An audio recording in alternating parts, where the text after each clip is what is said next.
Hello, Bashar. How are you today? And good day to you. We are perfect, and you? Almost perfect. Almost perfect. Nonsense. You are perfect as you are. You may change, you will grow, you will always become something different, but whatever you are right now is an absolutely perfect representation of what you are right now. Very well said. Thank you. I was hoping you could expand on a few concepts that you've talked about in the past. You don't have to hope. You will. Just start the discussion. Could you expand on your concept of our higher mind guiding us? Does it always guide us in the most positive, beneficial way? Absolutely. That's its job. That's its definition. That's its description. It sees farther than you. It sees broader than you. It knows where all the pitfalls are.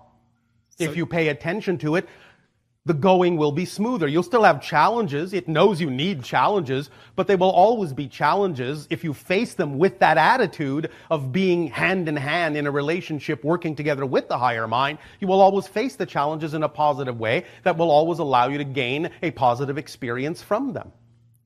Okay, so how does that relate to us following our most highest excitement? It relates exactly to it. That's why we always suggest it. Because when you act on your highest excitement, you're in the energy state that allows for the greatest and most efficient communication with your higher mind. Okay, so you say that there's no accidents and no mistakes. No. So, all right, for just in my life, for example, it seems that every time I find my highest excitement, or something that I want to do, that I have a passion for, it seems that there's some type of accident or there's something that prevents me from following that highest excitement. So what are you afraid of? I'm not afraid of it.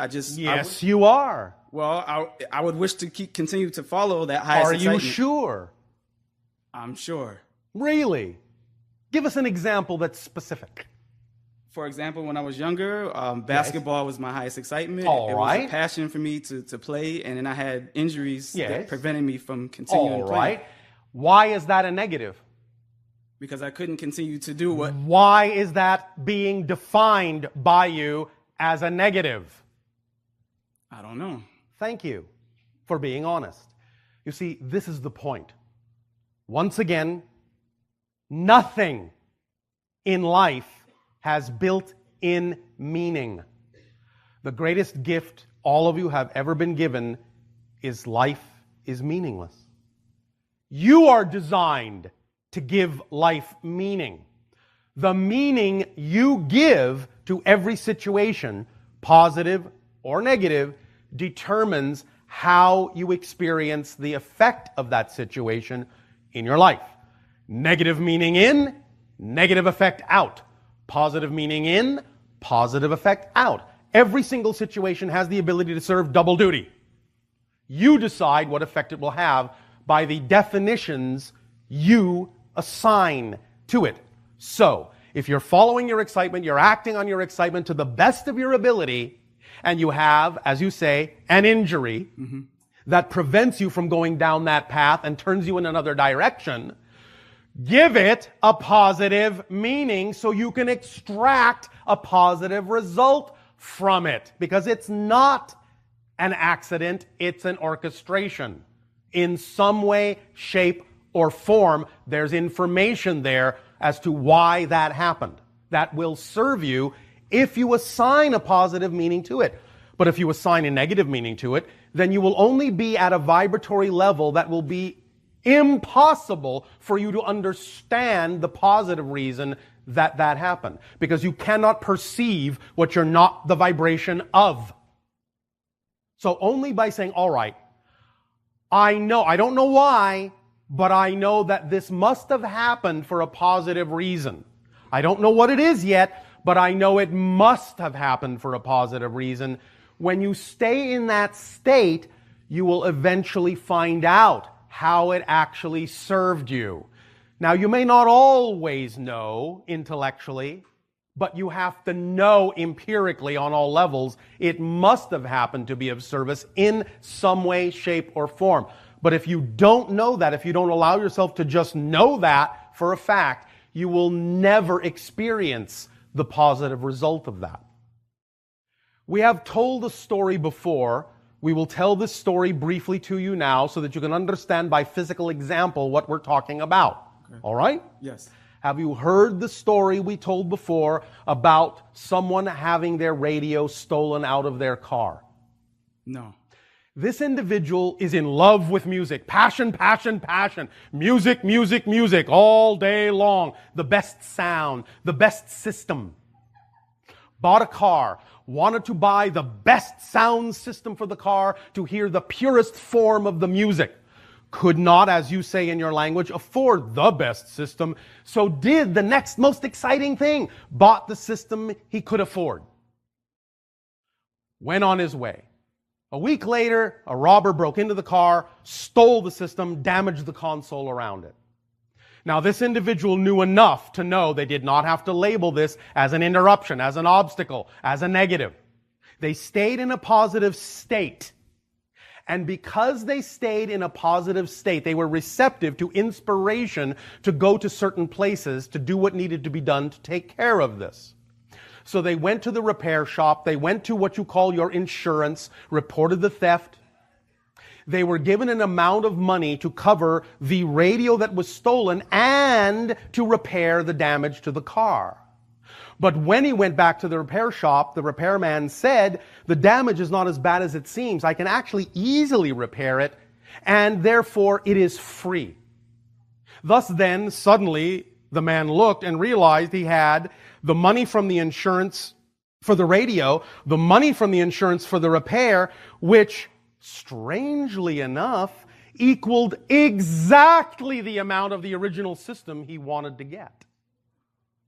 And now he could get it. So the theft actually served him in his dream. And only because he stayed in the positive state of energy did he take himself to exactly the correct repair shop that would repair it for free and get exactly the amount of money from insurance that would allow him to buy the original system he originally wanted. Whereas if he had gone into a negative state, he might have gone many other places and would not have experienced this particular outcome. Remaining in the positive state is what allows you to experience the positive result, regardless of how it appears. Don't fall into the training of automatically assigning a negative meaning to something just because you've been taught that that's what it must mean. Give it a positive meaning because you know that there is nothing that happens in your life but those things that serve you. And then you will get the effect of that knowledge in your life. Do you understand this story? Yes. Does this help you? Yes, it does. You never know what path being injured turns you down. Many people, again, for example, because we know this happens in your world, get very frustrated when they're driving their cars in traffic. I can't go faster. Oh no, something's going to happen. I'm going to miss something. How do you know that by being forced to go more slowly, you didn't avoid a lethal accident down the road? How do you know? How do you know that by going more slowly, someone in the next car didn't then get a chance to look over, see you, and get a thought that served them that day by seeing what you were doing? How do you know? You don't. But you can trust that it served all of you in some way, shape, or form. Yes? Yes. It is even a service. It is even a positive service to be shown something that is not what you prefer. Because many times on your planet, many people have an easier time understanding what it is they do prefer by first being shown, by comparison, something they don't prefer. So even that helps to clarify what it is you do prefer. Thus, then you can thank what you don't prefer by making it clearer. You see, the only way to really see a tiny candle flame at a distance burn brightly is if it's actually surrounded by darkness. Yes? Yes. All right. So thank the darkness so that you can see the flame, so that you can see the light. Because if everything was the same brightness, you would be able to distinguish nothing within it. Yes? Yes. All right. And is this is the work of the higher mind. It continues to work to benefit us Yes. at all times. It is always sending that vibration, always reminding you of what your true natural frequency is. It is simply that you have, through your definitions and beliefs, trained your physical mind to not pay attention. It's not that you need the higher mind to send better, it's that you need to receive better. Do you understand? Yes. So relax. give everything a positive meaning, even if your physical mind can't possibly figure out how it could serve you. It doesn't need to know, because your physical mind is not capable of understanding how something is actually going to happen. Your physical mind is only designed to know what's happening right now. It's only designed to experience what's going on right now. It actually doesn't have the ability to know how something is actually going to happen. Only your higher mind knows how it's going to happen. So trust it. Let it show you how it actually needs to happen by just staying in the state that is positive so that you can receive the manifestation from the higher mind. Because if you're not in that state, it's not possible for you to receive what the higher mind is attempting to give you, because you're not on the same wavelength. Does that make sense? It makes perfectly good sense. So there's no difference between a higher guide or our guides or a higher mind. There can be, yes. Well, they can be distinct beings. Your guides can be distinct beings unto themselves. Your higher mind is that which was formed by your own soul to create the personality structure experience. You created a person, and you created a non-physical side and a physical side. The higher mind is the non-physical side, having the idea of this particular experience of your earth life, and the physical mind is the physical side of that personality. They work together so that you can function as a whole person. When you do that and have that life experience, you are taking the unfired clay of your soul and you are firing it into the ceramic of your spirit, the individual spirit that is then forever representative of that particular life. You understand? Yes. Does that help you? Yes, it does.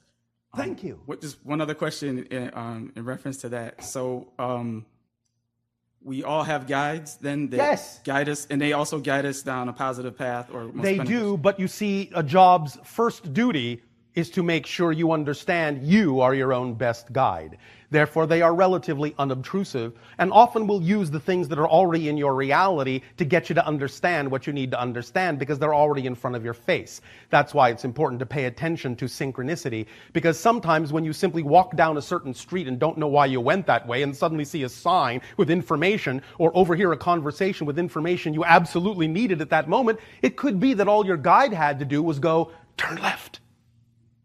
Because then it doesn't have to actually deliver the whole message. The message is already in your reality, but the guide knows that. It just needs to steer you and nudge you a little bit. And then help you understand that you can steer yourself exactly the same way. That's when a guide is doing its job. When it allows you to know you are your own best guide. But it will always be there to help. All right? Yes, very interesting. One last quick question. How about I guide you back to your seat? Okay, thank you, Bashar. And allow your guides to continue the conversation from here. All right? Okay. Thank you. Thank you.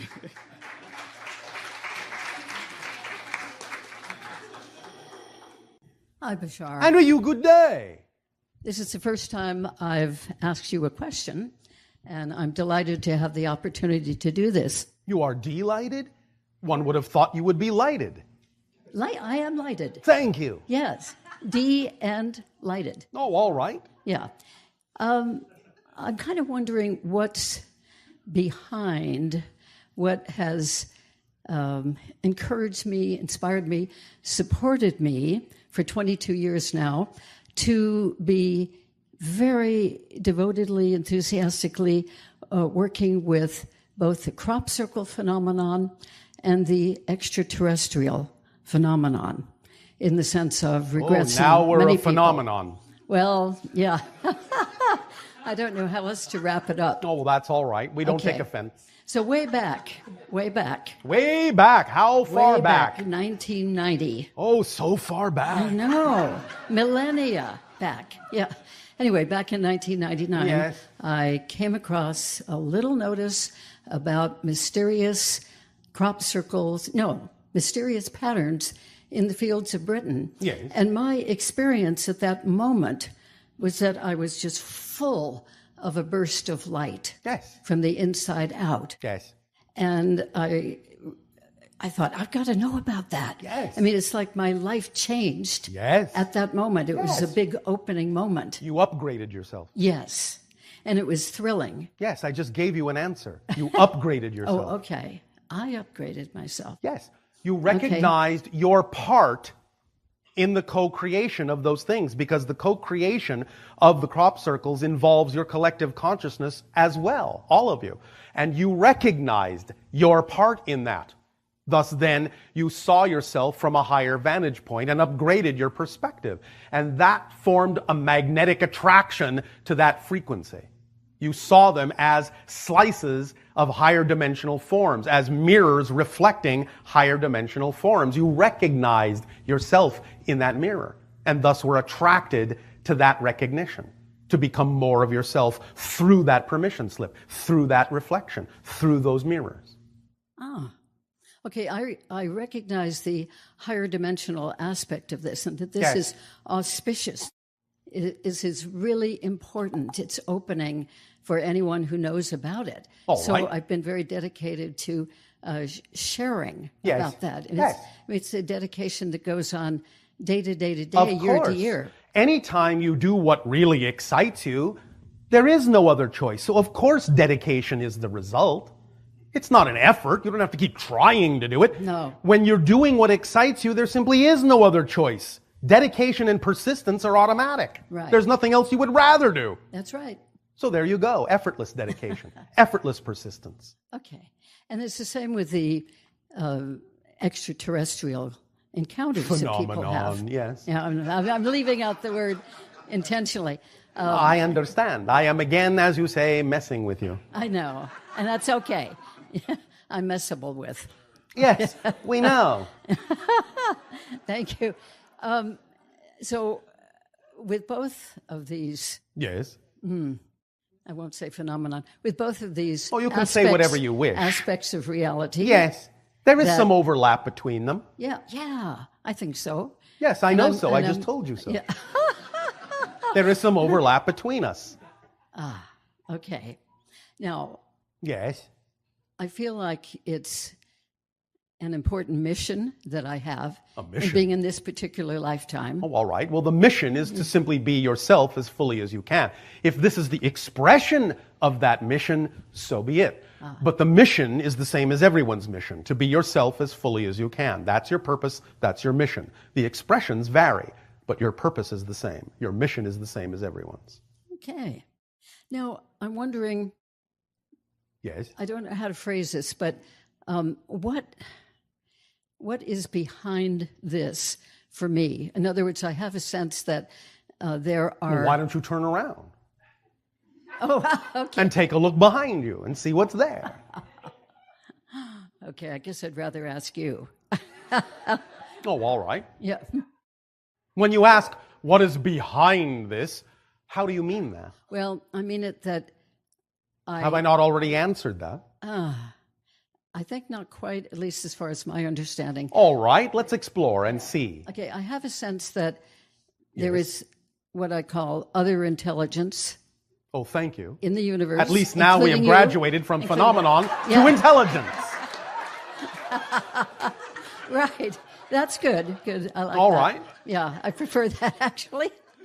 I sense that there are other excellent beings that are in some way encouraging me to do this and continue, even though it's my bliss and I'm following it and I love it and I'm excited by it. What you are experiencing, whether it comes through individuated beings or not, because it does, and also is simply the frequency of existence itself, because the frequency of existence itself is the ultimate magnet. It lures you into more of yourself. You understand? Yes. It's that wavelength, it's that frequency of energy that is magnetically attracting you. It's an eddy, it's a current, it's a stream that lures you into more of yourself. And it can be expressed through many different individuated aspects of all that is, such as ourselves and many other kinds of beings. But it's basically simply an alteration or a filtering of that particular energy that is the core energy of existence, that when you align with it in unconditional love, feels like a giant attractor, feels like the urge to explore, the urge to know, the urge to discover, the urge to become, the urge to grow, the urge to expand, the urge to fulfill. All of that is the expression of the same energy. It's the eddy, the flow of energy that all leads back to the source. Whoa. Boy, that's wonderful. Yes, it is. A great expression. It is full of Thank wonder. You. Whew, it is. And when I'm in certain crop circles in England, yes. which I know that Darryl has been in as well. Yes, a few. In many of them, I feel a huge sense of presence. Yes. Presence that I don't see. Yes. But there's, again, I want to use that word presence or intelligence. Yes. It's there. I feel like that intelligence is aware of me and I am aware of it. In some ways, yes. Sometimes specifically, sometimes generally. Okay. Sometimes not at all if it doesn't need to be. Mm-hmm. It's whatever is relevant for the respective intelligences, including your own, that occupy that particular space and time at that moment. Because those things are representative of vortices, doorways, gateways to higher dimensions, higher planes, many different realities, and you will experience whatever portions of those things are relevant for your life, just as other intelligences will experience whatever portions are relevant for theirs. Sometimes there will be, as we say, overlap. There will be common agendas, yes. common agreements. And it feels like contact. Yes, it is in many ways. And if nothing else, it is absolutely, and I'm going to use this phrase because there is many meanings to this, and you can suss these out in your own good time. It is the template for contact. Ah, yes. Yes. The crop circles feels like that. Are, among many other things, a template for contact. And when I say contact, I mean contact with many different kinds of things, including levels of your own consciousness, as well as individuated specific phenomenon. Thank you. Yes? And beingness. Yes. Beings. Yes. Ah, great.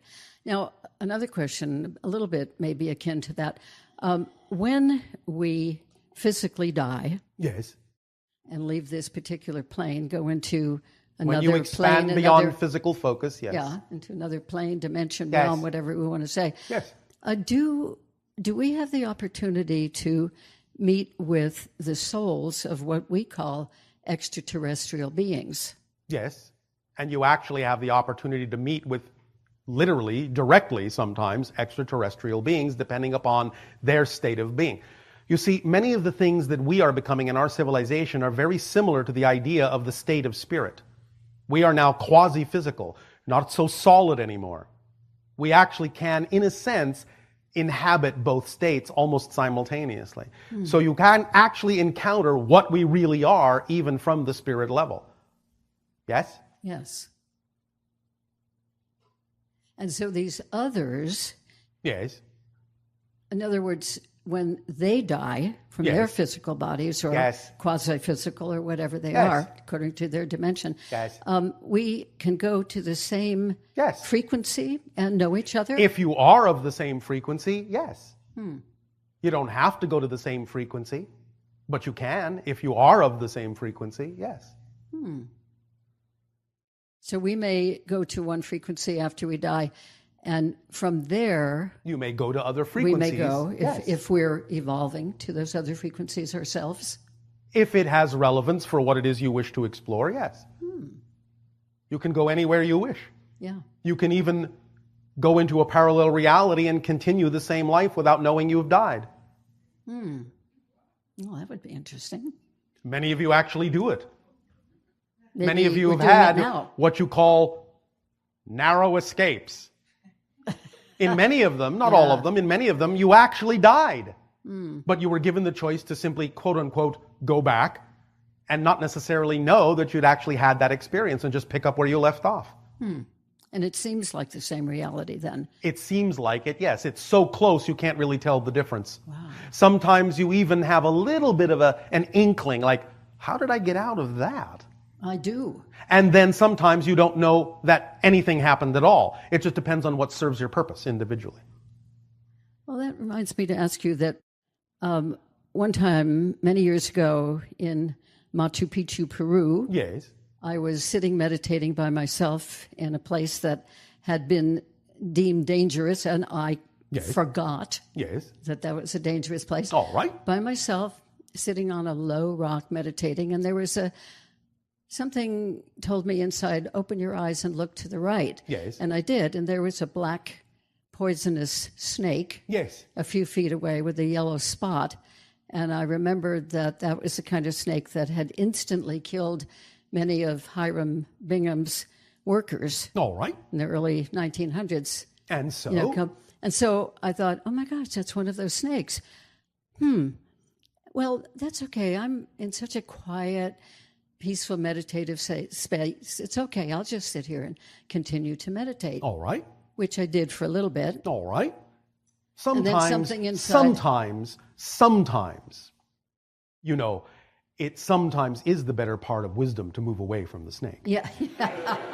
Well, that's what I eventually came to. Oh, all right. Anyway, there were about 4... In other words, sometimes moving away from something like that is actually the most spiritual act. You don't have to force yourself to be spiritual while all the time you're sweating that the snake is sitting next to you, hoping it doesn't bite you. Yeah. That's not necessarily the most spiritual state of being.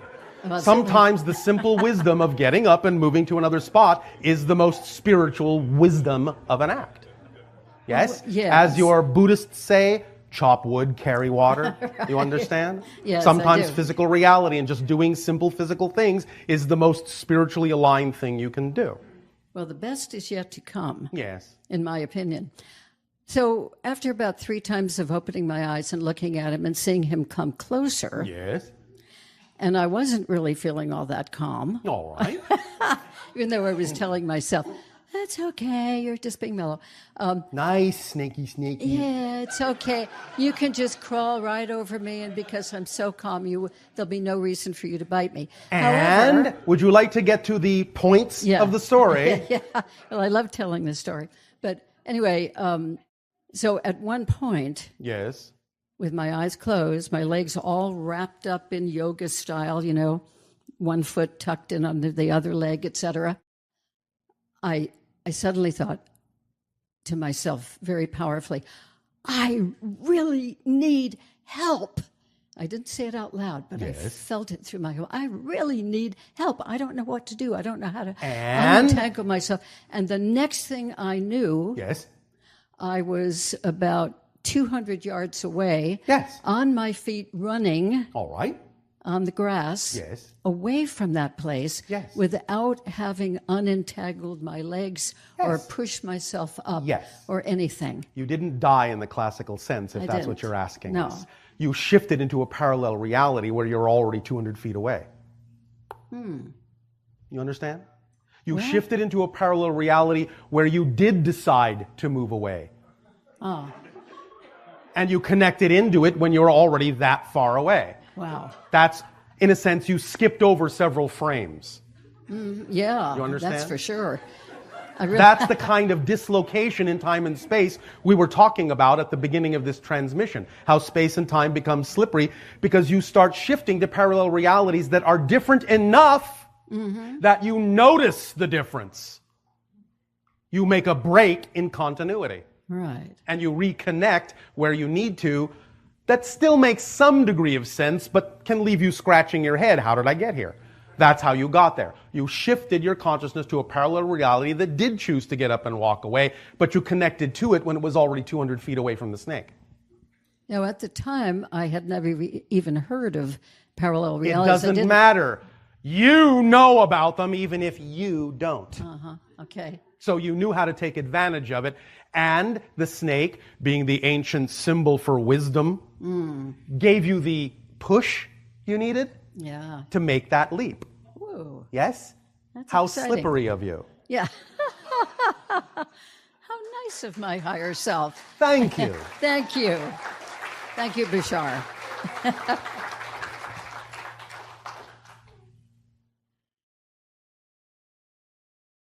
Greetings, Bashar. And you good day. Allow me to thank you for your responsibility. I will allow you to do so. With us. You are welcome. And your service to us. It is my pleasure and my joy. Your use of the English language is admirable. We are simply sending thoughts. I am not speaking the language at all. It is simply being translated through the channel like a biological translation device. It, in that sense, uses your language as it is required to use it to get the points across, but I'm not speaking your language. I work as a language interpreter. Oh, all right. And so my question is about languages. Yes. Can you tell me about the vibrational frequencies of some major languages? Let's say English. We don't know if you will Chinese. have a frame of reference for the vibrational frequency we would give you. I have heard that each, at least major language has a frequency to it. It could of course be, it does. Horizontal, vertical, yes. Circular, yes, zigzag. But there are many ways to interpret this idea. We have a completely different frame of reference for the concept, especially since in our civilization we no longer really use our ancient language because we're telepathic. And so are we. You are, but you don't know it intentionally or consciously most of the time, most of you. True. But we simply exist in that state all the time and no longer really use our language except for very specific functions. Well, I come from Russia. Oh, all right. And we are storytellers. Yes, you are all storytellers. But you have a different way of telling stories in that part of your world. Yes, we have volumes of stories. Yes. So we don't have a bottom line, so to say, and we don't really make a point. And that's your point. But my question was, how does that frequency of each language, of each culture that we come from, reflect upon us as individuals? It is a reflection of the collective consciousness in that group. And it is part of the overall vibration of the collective consciousness of the entire world. But each group is, in a sense, a subset reflection, a subset frequency that expresses itself in a certain way, that translates itself in a certain context and brings to the picture, the whole big picture, a unique perspective to allow everyone to see the whole picture by appreciating and validating all the different unique perspectives that are each represented by a different vibrational frequency of the story structure. It's the old story of the cooking pot and all the people sitting around it. The cooking pot has pictures all the way around it. But in sitting in a circle around it, you only see so many of the pictures and cannot see the pictures on the other side. So you must rely on the people on the other side to tell you what they see, the story they see, and the story they see, and the story they see, and the story you see, in order to understand the story of the entire pot. It was another way for all of you to express the different points of view and to have an appreciation of how to expand by validating all the differences to allow you to become unified. Remember, unification and harmony is not the product of being homogeneous. Unification and harmony is the product of validating all the differences. Because each person and each culture is a puzzle piece of a particular shape in a whole picture puzzle. And if you don't allow yourself to include that particular shape where it fits in the puzzle, you don't have the whole picture. So every point of view, every story, every perspective is valid, or you don't have the whole picture if you invalidate anything. Yes? Yes. Bashar. Yes. You have mentioned tonight that May 13th is a Lemurian holiday. Yes. My guru, His Holiness Sri Sri Ravi Shankar, was born on May 13th. All right. Good for him. Yes. Is there a significance? Of course there is. Why don't you ask him? I will. All right. The significance would be for his own person. Of course there is significance to everything because you give it significance. As we say, everything is a permission slip. So of course you put the significance into it that's representative of the vibration of your themes of exploration, of what you represent. Yes? Yes. So it's a personal thing on a case-by-case basis. There's no one significance that's true for everyone. If you want to know the specific significance of something for a particular person, ask them, see if they know. True. Thank you. My first love, my first romantic love. Yes. His name was Joe Louis. He crossed over. Yes.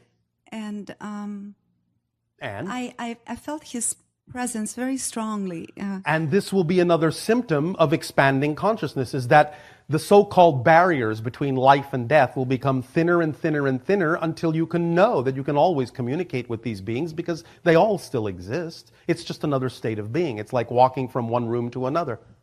So more and more of you will feel the presences, and those presences will become stronger and stronger until one day, as a society, you will just carry on normal conversations with them, no matter what state they're in, even as our society can sometimes do, when it is relevant for us.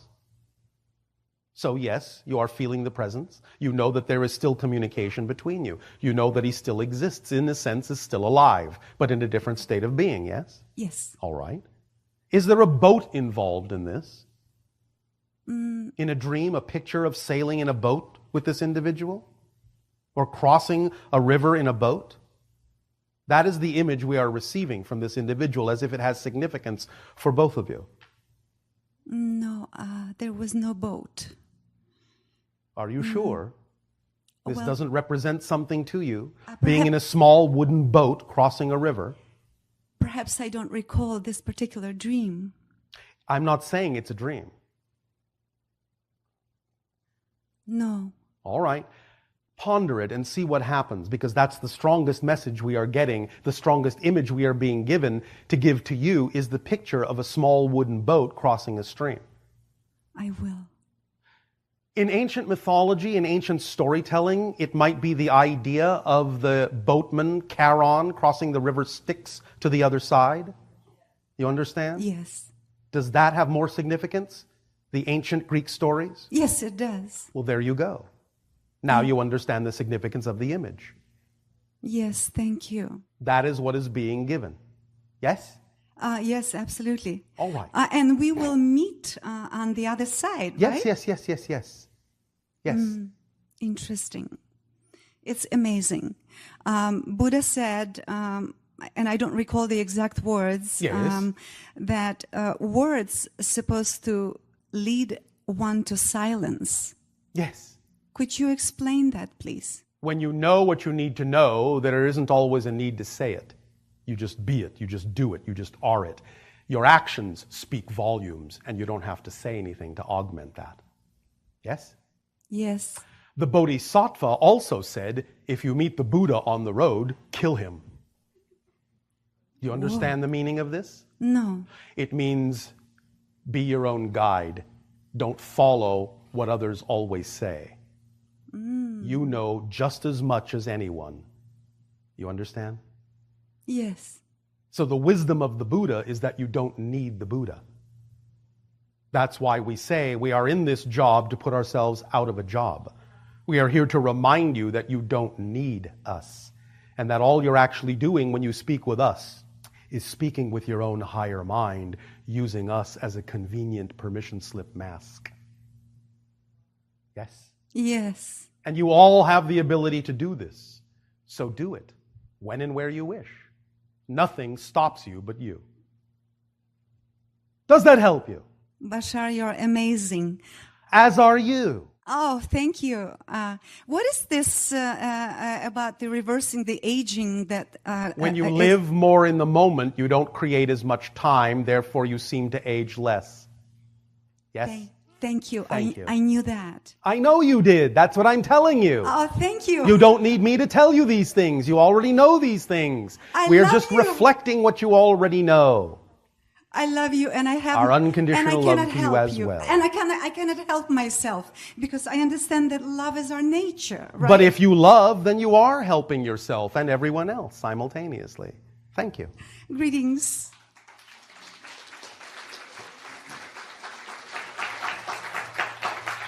There will be a few moments remaining for this transmission, yes? Yes, we sense that. The wind has collapsed from the sails. The patterns are receding and collapsing upon themselves into the bridge that collapses into itself, into the here and now. Thus then, though the connection between us always remains, because all things are here and now, we will at this time bid you all pleasant dreams, for dreams you are. And thus then, as you dream yourselves into being and are the dream and the dreamer, we will dream together our unconditional love to you all. Good day.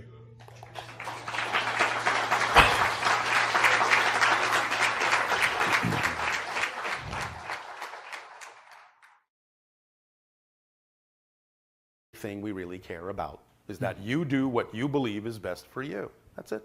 Mm-hmm. Yes? Yes. All right. Does that help? That does help. And our yes. DNA, yes, that's been this eons of development and alteration. Okay. But when you said in the talk earlier about that, I don't know what term they used, the Greys were burrowing through parallel realities and they found a DNA they could use that was rich enough? Yes, human DNA. How long has that been like an organic process? I know some intervention has happened, but yes, the essence of it has been organic and who started it and how did it start? You're talking specifically about the Greys? No, I'm and talking when about did our that human program DNA. start? I'm talking about our human DNA. Well, as we said, with the Anunnaki, they transformed the DNA of Homo erectus into Homo sapien, using some of their own genetic material. But before that, where did the human being that was there? Panspermia. What does that mean? It means that certain forms of genetic material arrived on your planet through space from comets and meteorites from other locations where it developed naturally. Huh. So it's an organic soup. Yes. And planets are seeded that way with various forms of genetic material. Now, obviously, it had to originate somewhere originally, but the origination of that DNA, in your terms of counting time, is literally billions and billions and billions and billions and billions and billions and billions of years old. But the idea is that, for the most part, it has been spread throughout the cosmos in seeding by panspermia. Panspermia is the natural movement of matter through time and space? Yes, and here and there it's been accelerated through the machinations of those that may alter the genetics as yours was altered. So it's another form of evolution that certain beings will actually go to other worlds and actually alter the genetics of the beings that may exist on that world. That's another form of evolution. Yeah. And of course there's also mutations. Natural, yes. so to speak. Yes. And how many times have we been spliced? The original idea of the Anunnaki was one. In Atlantean times was another. And you are basically experiencing now the third time on a massive scale. Who's that? Third time? The Greys. Oh, they're back. They never left, I guess. I am saying that what you have called the entire alien abduction phenomenology is the third time, where there is alteration going on in your genetic structure. Well, is that in our structure as we are now, or is that in creating a hybrid race? It's in creating the hybrid race, but it's also in some of your structures. Because ultimately, you will all eventually be hybridized in a certain way that will allow you to become the sixth hybrid race, and eventually that will all join together with all the other hybrid races to become the seventh hybrid race. We'll talk about that a little bit more tomorrow. Wow. But this is part of the natural evolution of things. So driving here, I had this moment where I looked ahead of me and there was thousands of cars moving around on the freeway. Yeah. Yes. And I wondered, I thought, wow, this is really sudden. This has all happened. I mean, in the 40s and the 50s, it wasn't like this and we've normalized it to a large degree. We think it's just normal. But I was seeing there's been a rapid rise in technology. So my question is, yes. Is that, and I sense it's the answers to everything I'm fixing to mention, but it's like our own species reaching a critical mass point. Yes, that's why we're here to assist you, so that you don't go down the same path the Greys went down. This is the difference in the factors. They didn't have it. They didn't have a version of us in their reality. because they hadn't created it yet. But you can take advantage of the fact that they created something to stabilize their culture and stabilize your culture as well. So you don't go down that path. How does it stabilize their culture? Because they're our future? Because the hybrids are all that's left of the gray culture at this point in my time frame. There are no more grays in my reality. There's only hybrids. Their culture has, in a sense, become our culture. Our culture took over. They created us to do so. Okay. Does that make sense? It does make sense. It's a big picture. It's a very big picture. Yeah. And you are seeing about this much of it so far. Oh, boy. So in the development of this technology we have and everything, there must be outside help also. There is. Can we speak? There is. Will you speak about that? Well, a lot of it has to do with your people learning to just tap into source for information. Yeah. Some of it has to do with tapping into specific levels of things. Obviously, we are what you might colloquially consider an outside source helping with certain things here and there. So there are many beings that are offering suggestions, offering guidance. It's up to you to pick up on it or ignore it, but you're always being given assistance. It's really not that you have to ask for more assistance. You're really being given all the assistance you can possibly be given. It's about becoming more sensitive to the fact that you're already being given that assistance and tuning into it so you can use it more efficiently. Okay. Does that help? That does help, and I'm going to finish with this. So in going on my morning walk, there have been mornings where I would pass the same individual almost at the same place, even though I had maybe left 30, 40 minutes different. Yes. And it's almost like the movie Matrix where he sees the scene repeat itself where the cat all right, walks we across. understand the reference. So what is that? Is that me? You're using the synchronicity of that to guide yourself. Like some people use the idea of the repetition of numbers. Right. It acts as a road marker reflection to let you know that every time you give yourself that synchronistic reflection, you're in the correct state of being for you to be in. You're on the right path. It's a road marker. It's a guidance system you've created for yourself. Well, after a few times, it felt so strange. It didn't feel... Well, you are strange. Well, I tried. In a positive way. I am. Nevertheless, be prepared for your realities to get much stranger, because that's what going into fourth density is all about. Experiencing life in a much more magical way, in a way you've always been told is just a fairy tale, but will ultimately discover is the way life actually is. Okay, yeah, now I remember. Actually, in seeing those scenes repeat themselves, it made me realize how temporal everything is, how everything is an illusion. Exactly. Okay. So now you are beginning to see through the illusion and recognize that physical reality is really just your dream. Please again remember, your natural state, just to put it in your language, is really being in spirit. I'll just use your term heaven if you want. You never leave heaven, ever. You're there right now, but you're dreaming that you're not. Yeah. That's the difference. You don't go back to heaven. You don't go back to spirit. You wake up and realize you never left. Yep. See the difference? I do. All right. Let's live in it. Does that help you? It does. Thank you. Thanks.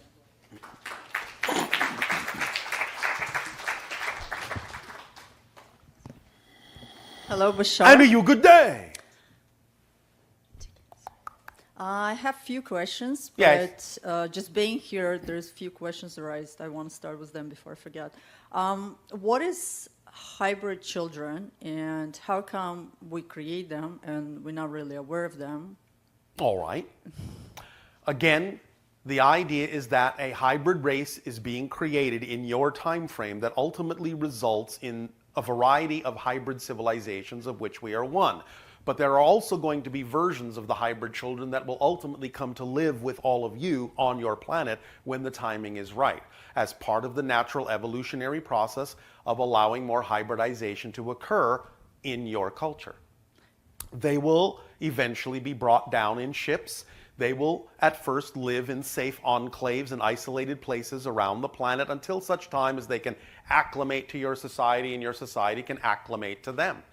But many people have these children because their genetic material was used to create these hybrids. So some of them will live on other planets and some of them will come to live on your planet. Okay, so I don't really understand. Are they physically going to be Yes. delivered here? Yes. And will they be aware of that experience? Absolutely. Oh, interesting. This is part of the contact agenda, of open contact with other civilizations. You will begin to understand what your true history and true involvement on other levels actually is all about. And how do we create them? Like, what's the process? Of creating a hybrid? Yeah.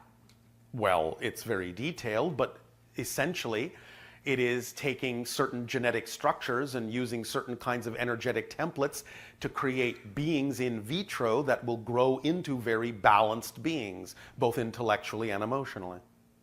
Okay. All right, thank you. Anything else? Oh, yeah, I have lots of questions. Oh, all right. Okay, so can you tell me what's your civilization's opinion on ending life, like suicide? Well, it depends upon the reasons for which it is done, because in a sense, all death is chosen, therefore all death is suicide. Because you choose the timing of your death. Yeah, just like you choose the timing of your birth. Now, so again, it depends upon the reason it's done, the state of being in which it's done. Now, ultimately, you're always all right.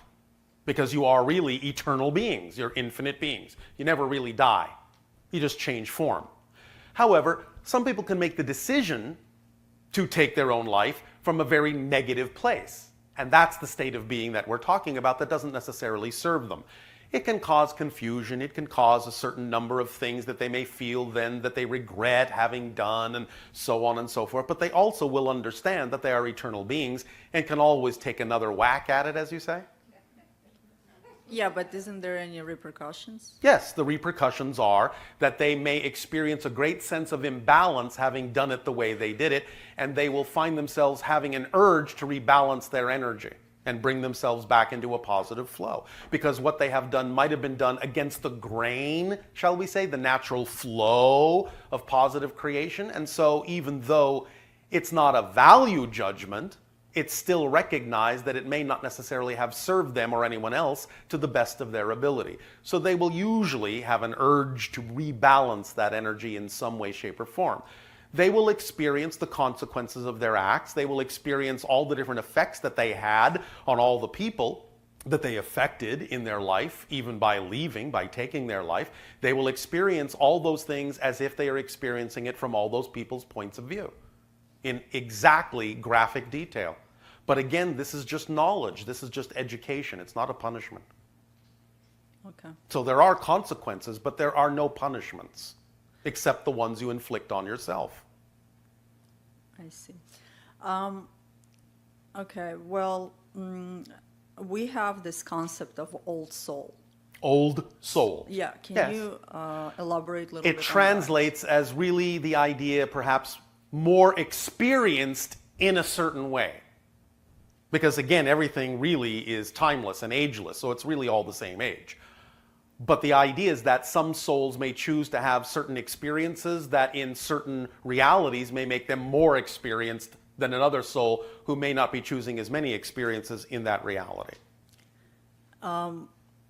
Okay, so does it matter on oversoul sort of experience as well? I mean... Well, an oversoul is a slightly different thing because in a sense it's like saying it's a greater being that can, well, so to speak, split itself into smaller individual bits called individual souls, which then can experience the idea of incarnations and have an experience in physical reality.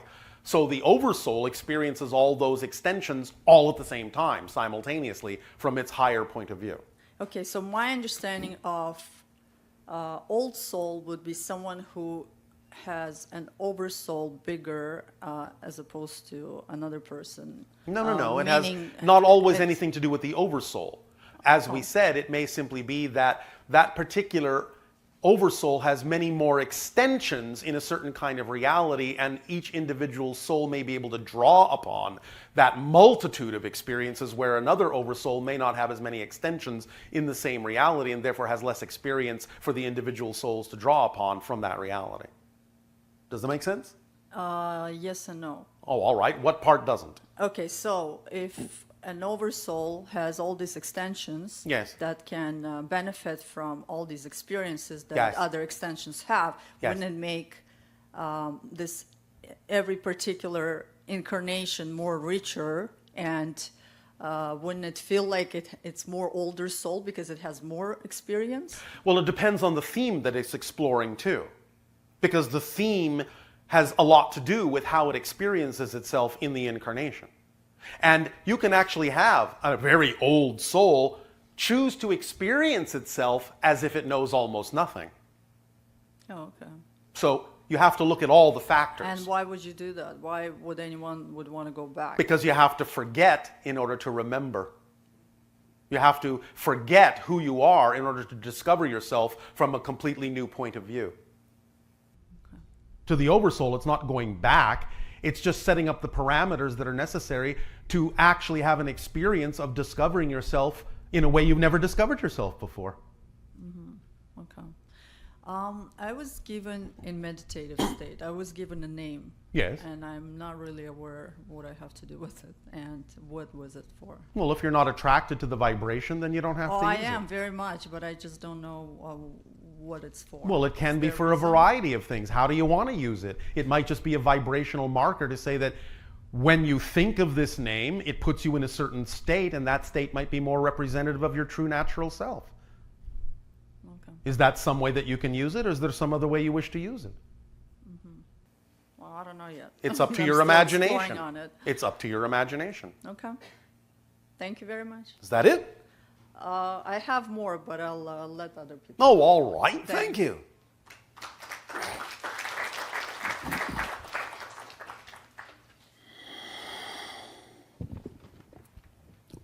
Hi, Bashar. And you good day. Thankfully, most people answered my questions already. So all right. How synchronous of you.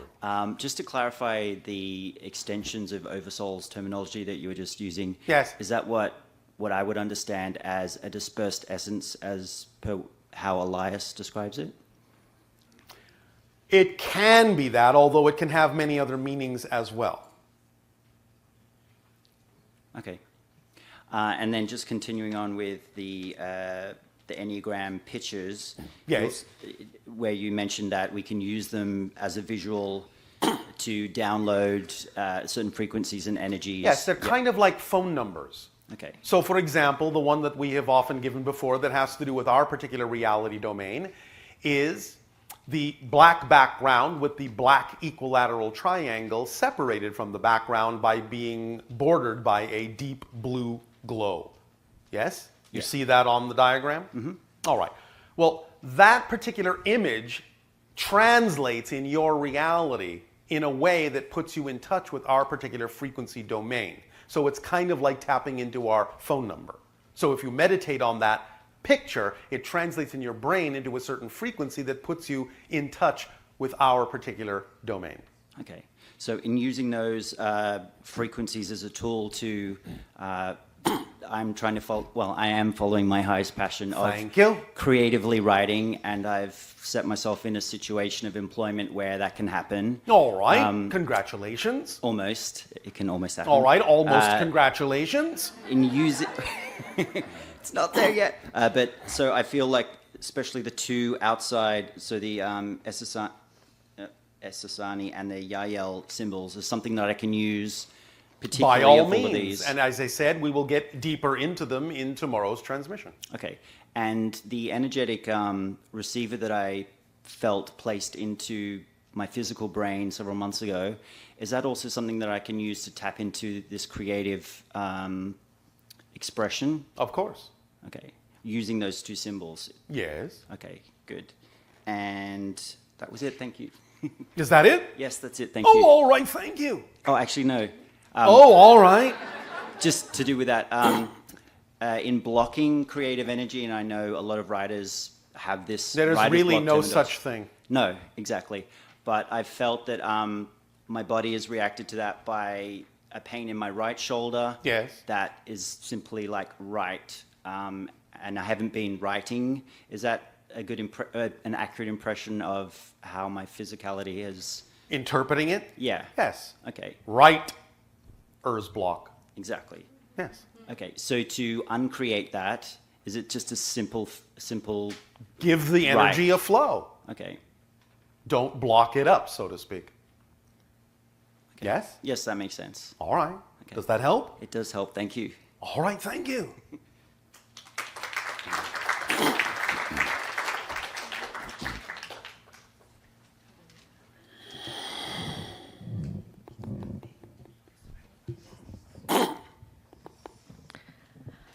Hello, Tadeo. Nania. Nice to talk with you again. And you as well. Do you have questions from others? I do. All right. Now, the first question is one that I know has been asked before, but this seems like a really good time to have you elaborate maybe even more extensively on the fundamental question, which is, what is our purpose in being here? Your purpose in being where you are is to be yourself as fully as you possibly can. The way that you do that is by acting on your highest excitement to the best of your ability with no insistence on the outcome. That is all you all need to do. Your purpose then becomes giving life meaning, because life has no meaning without you. It is neutral. It is devoid of built-in meaning. It is an empty set of circumstances and props. You are designed as reflections of the infinite to give life meaning through your unique perspective. Whether positive or negative or neutral is up to you. But when you give the neutral life meaning, the neutral circumstances meaning, then that will determine the effect you get from it. This is your purpose, is to explore and experience and be who you are as best you can, so that simultaneously all that is, of which you are an extension, can thus through all of you and all of us and all beings in creation experience itself through all the different perspectives that we all represent, so that all that is can know itself truly as all that it is. From other levels, what is the purpose? Because I know you're actually speaking from the personality perspective. I am actually speaking from all levels. It is the same purpose. It is summed up in 2 words in your language: know thyself. So part of this experience of learning how to work with the mechanism, or what you have in the past referred to as sort of like learning how to use the coffee pot. Yes. Which is learning how to live on planet Earth in the vibration that is the most truly your signature vibration. Yes. The best cup of coffee you can make. Yes. And so when you explain to us all of the nuances of how you go about manifesting the reality that's the most exciting for you, that allows you to be your full self the most completely. Yes. The idea behind that is that we... Hey, Bashar. Anna, you good day. I love that. The measure of your success is by being you as much as you possibly can. Yes. That just feels so good. Thank you. Yes, it does. I have a question. The last event that I was at, the hybrid races, I had an experience where I felt like somebody else was in my body. It almost lasted. Nope. Okay. That's not possible. So. You fill you up. Okay. There is no room for anyone in you but you. What you're experiencing is a shift in your own frequency that allows you to experience yourself as a different being. Than you are used to experiencing yourself as. Okay. It's still you, it's just a different expression of you, a different level of you. It's another aspect of you. Okay. So I was, I got really tired. I had to take a nap at the break. I felt... Sometimes that happens when new energy comes in that you're not used to handling. You need to take it more easily. You need to absorb it with your physical mind out of the way. Okay. And then I had a hard time with my memory, and That's a good thing. Okay, I love that. Tell me more about that. We have no memory at all. Zero. We simply know that we will know what we need to know when we need to know it. I know it. Memory is created in the present. Doesn't really come from the past. Yes. So sometimes, now again, not always. There can be many reasons for this, some positive, some negative. But in general, what we're talking about is the idea that when you live in the moment, you don't need memory. You will know what you need to know in that moment based on the frequency you're at that is then commensurate with the information you need at that moment. That's the way it works. Okay. And so there was a little bit of fear that came up because I actually was having a hard time driving, and I didn't recognize a few people. All right. Well, that's all right. And you know, if that happens when you're driving, you can always pull over. I eventually, because the next day it lasted, so I eventually had my friend drive us home, but I just kept feeling in and out. That's fine. It's part of the process of reorienting. Remember, to reorient to a new reality, you have to disorient from the other one. Okay. So you're just in that limbo state of reorientation, attempting to find your compass needle and which way it's pointing again. Okay. Yes? Yes. It's part of the process. It's like shifting gears. You go through neutral to go into another gear, yes? Yeah. And in neutral, for a moment, the gears are spinning free. Right. That's part of the natural process of transformation and change. Ride with it, flow with it, enjoy it while it lasts. Yes? Yes. And it's like a mini vacation. In between parallel reality experiences when they click back into gear. Okay. Yes? So basically your explanation is I was going into allowing new energies and transferring in between an parallel upgrade of your own understanding of self, becoming more of who you are. Yes. But sometimes you will go through a little bit of a limbo state to allow that adjustment to click in a little bit more smoothly. Okay, so it's okay if I don't remember people. It's okay. Okay. Don't worry about it, Yeah. or you actually will know less. Yes? Right. Relax, and everything you need to know will come to you when it needs to. It's all right. It's all right sometimes, even with what you believe to be your best lifelong friend. I've just blanked on your name. It's all right. I'm going through a process here. It's all right. I haven't forgotten about you. I still love you. But right now, certain bits of information are simply not relevant for me to know right now. Okay. And there was I was told it was the second most powerful full moon that weekend. Was there anything that had to do with the energy, or can you speak to that? Well, again, that's a symbolic reflection of what's going on in the collective consciousness on a certain level. It's a big subject. We'll talk about that some other time. Okay. And then I really loved that you brought up the masculine and feminine archetypes. Could you expand a little bit more on each archetype and what they represent? No. Okay. Thank you, Bashar. Thank you. I love you. Our love to you as well.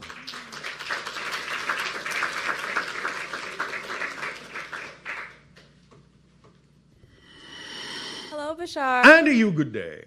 First, I just wanted to thank you for your role in the expansion of my consciousness. So thank you for that. We thank you for all of your roles in the expansion of ours. I had received synchronicities for Maui for a few months. So I went to Maui last month. And the heart chakra of the planet. Yes, I love it there. And on the night before I went to Haleakala, I saw a face with one yellow eye, and I got the name Carlisle. But if you could help provide clarity on... If you will excuse us for a moment, even though it doesn't translate through the channel's body, we are laughing. What's funny? Carlisle is a funny being. Kind of a trickster energy that is native to the islands. Okay. You are dealing with, again, the idea of the expression of a nature spirit, an aspect of the collective consciousness of your reality expressing itself in a certain way that is kind of tricking you toward more of yourself. Very playful kind of energy. Okay. The trickster has been coming up a lot for me in oracle cards. Well, there you go. You see, you have your own synchronicity with it. Yes. And I feel oddly called to Maui in... Oddly? Okay, I guess it is what it is. It is what it is. And there's something about the hybrid children where I feel like I'm going to have a role with that, but I don't understand why that nugget of information is being given to me this early. Because Maui will be one of the sanctuaries for the hybrid children.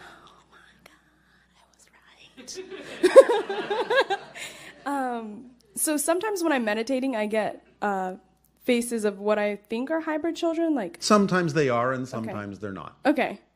So is that something I'm opening up more to? Should I be connecting with them? Can't you answer that question yourself? I want to, I guess is the answer. Well, it's not about wanting to. It's about, are you doing it or aren't you doing it? I'm not currently doing it. Why not? I have many excitements at the moment, and I'm having... But you act on the one that is the highest, that you're the most capable of acting on, don't you? Are you following the formula? I am starting to, yes. All right, up to you. The idea is to act on the one that excites you the most, that you are most capable of doing something about. If there are more than one that seem to have equal capability to act on, then it doesn't really matter which one you choose, because the self-guiding principle that's built into it will turn you around to the other one if that one isn't the correct one for you at that moment. I agree with that. I understand that. Well, I'm glad you agree with the instruction manual of existence. I think everything's going good, and that's it. Thank you. You are welcome.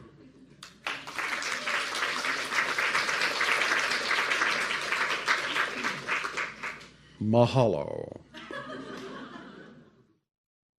Many, many, many in the years to come, because of the splitting of the parallel realities and the subsequent side effects on Earth, will move to Maui.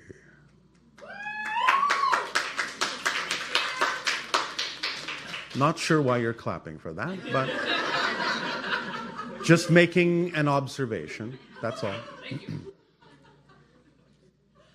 Good day, Bashar. And you good day. How you doing? Perfect, and you? Really good, actually. Oh, all right. Yeah, I have a lot of good questions. The first one is about the electromagnetic grid of the Earth. Yes. And the portals that open up. Yes. And people utilizing those portals for travel. Yes. Now, those portals will become more common and more consciously done on your planet in the years to come, although it does happen from time to time, now and then, randomly, and some people that are proficient at this can do that already on your planet, but it's not that many. You mean proficiently, like with simply with their physical body, activating the whole body system, electromagnetic? Well, in other words, proficiently in the sense of being consciously aware of where the portals are, when they open, and passing through them. Yeah.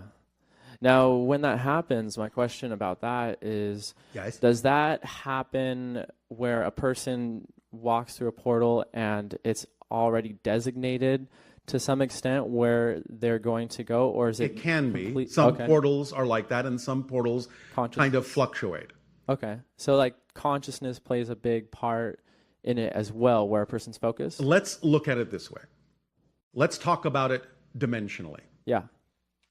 In one dimension, a portal is a point. In 2 dimensions, a portal is a circle that you can step through. In 3 dimensions, like your reality, a portal is a sphere. And that's also 4th dimensional, because then in time, the sphere moving in time becomes a cylinder, a tunnel, or what you would call a wormhole. Yes? Yeah. Then in 5th dimension, it becomes a hypersphere. And a hypersphere means that whatever point you enter will actually be a completely different tunnel to a different location, even though it's all connected to the same sphere. So your world has point portals, it has circle portals, it has sphere portals, it has wormhole portals, column portals, cylinder portals, if you will, and it has metaspheres, hypersphere portals as well. So each of them does a kind of different thing. Wormhole portals in general can be connected between 2 points, and sometimes it can fluctuate. But for the most part, it is the hyperspheres that are connected to multiple points, and depending on how you enter, where you enter, the angle of entry determines where you wind up on the other side. So does the pineal gland utilize it? Do we utilize the pineal gland as a hypersphere? The pineal gland is very, very critical for understanding how to navigate the portals and how to sense when they're open and where they go. So the production, the high production in the pineal gland of dimethyltryptamine, DMT, is crucial to reach a certain state of production and a certain vibratory frequency to be able to sense the portals more clearly and exactly what vibrational location they connect to. Okay, awesome. Yeah.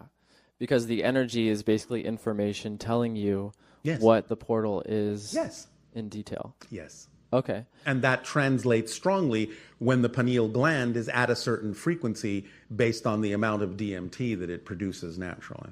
Okay. And then with plant medicines, Yes. for let's say there's Sometimes MAO that can inhibitors. open it up. The teachers that grow from the earth naturally can help open some of that up, yes. Will that help with opening it up to a prolonged, long-term experience throughout a person's life? That DMT? depends on you.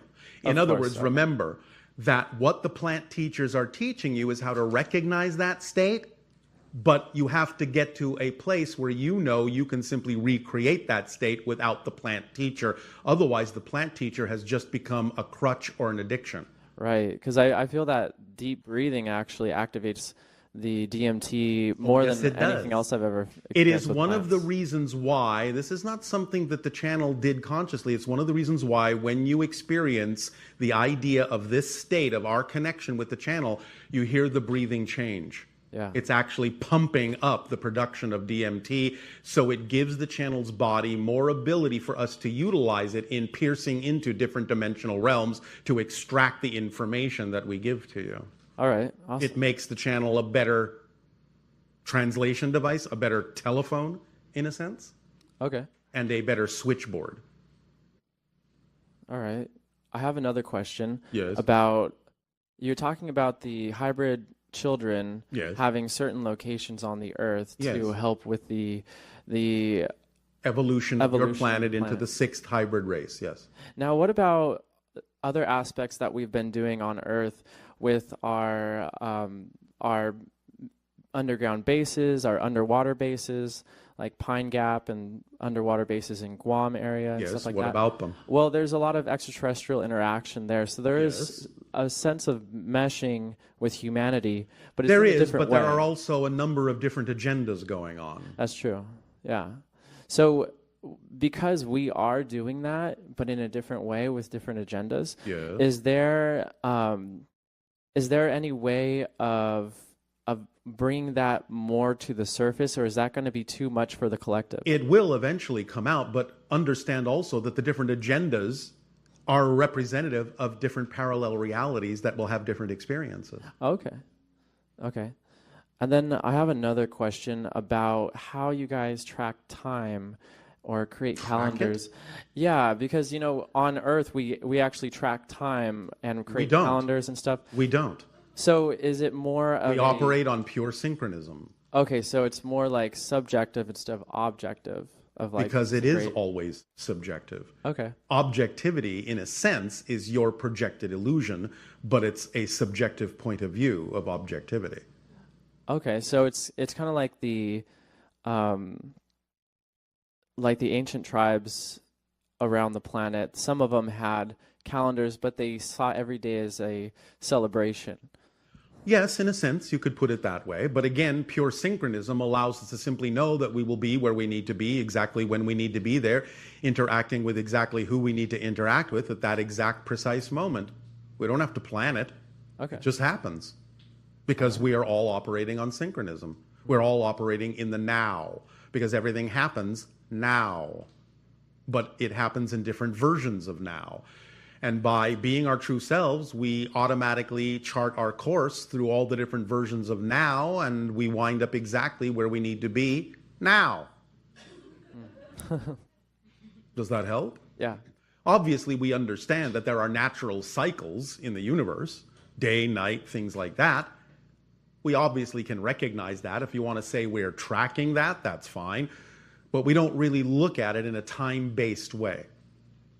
Because for us, in our reality, it's far different than what you all may think. We're not just a bunch of extraterrestrials walking around on the surface of a planet. In our reality, because of our nature at this point, because we are quasi-physical, we actually experience our world as a multiplicity of dimensional experiences. We are walking through a dream after dream after dream after dream in multiple dimensions in many directions simultaneously. Awesome. Yeah, more of that. That sounds great. By following the formula, that's what happens eventually. All right. Thank you, Bashar. You are welcome. Yes. Good day to you.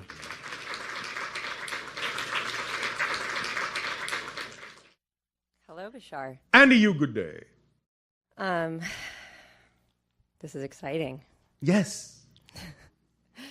So, I've noticed in the last several years, I have interacted with strangers that sort of come to me, and it feels exciting, and we have a conversation, and in the next moment we part, and I no longer see that person, like they disappear completely. Well, then they may have fulfilled the purpose of having met. Are they someone who teleported here for Not necessarily, no. You all act as reflectors for one another. Sometimes it can be beings from other realms, but very often it doesn't need to be. You all can perform the task of being the reflections that you need at any given moment, so people will come in and out of your lives. If they specifically have a particular reason for being there at that moment, and whatever it is you need to get out of it to become more of yourself, that might also allow them at that moment to get what they need to become more of themselves, then the purpose of the meeting may have been fulfilled and you may never need to see them again. And it can be as simple as that, and they can be just as human as you. Sometimes it's just a touch, too, I've noticed. Yeah. Again, sometimes it might be something from somewhere else, but not all the time, and probably not even most of the time. Because again, you can all serve that function for each other as reflections of one another.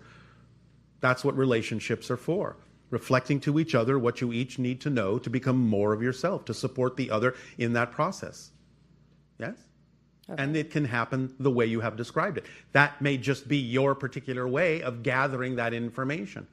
Sort of like one of your bees flitting from flower to flower to gather pollen. That bee may never see that flower again, but it's got what it needs, so it moves on. Okay. Yes? Yes. So you might just be a busy little bee. Or a hummingbird. I feel like a hummingbird sometimes. All right, or a hummingbird. Animal of your choice. Okay. I, in the last several months, have been seeing the number 27. That's your synchronicity marker then. What does that mean? Many times when you have those kinds of numerical synchronicities, they act as road signs or markers to let you know that at that particular moment, you're exactly in the state you need to be in. Stay there. It reminds you, it reflects to you, hey, you're in that state again. Be there. And what does that have to do with today's topic of 2027? You tell me. It's your synchronicity. How does it reflect to you? Does it add to the idea that the 27 keeps coming up for you in all sorts of interesting ways to let you know that you are correctly aligned with your path? And that you are exactly where you need to be? Yes. Then you have your answer. That makes sense. Yes, it does. That's why I said it. Right. All right. A couple of years ago, I saw a UFO on a very busy street corner. The UFO was actually on the corner, or you were? Well, I was in a car on the corner of Ventura Boulevard. And where was the vehicle, the craft? You're calling a UFO. Yes, it was square shaped, and it was pretty much right above me. Yes, color. It was nighttime. I'm not exactly sure, but it did have a ring of light around it that kept changing color. All right. And it was square shaped. All right. And so? So I'm wondering who it was and why were they there? Oh, all right. Can I ask you a question? Of course. There is an airport nearby. There are planes taking off right now. Who is on them? People.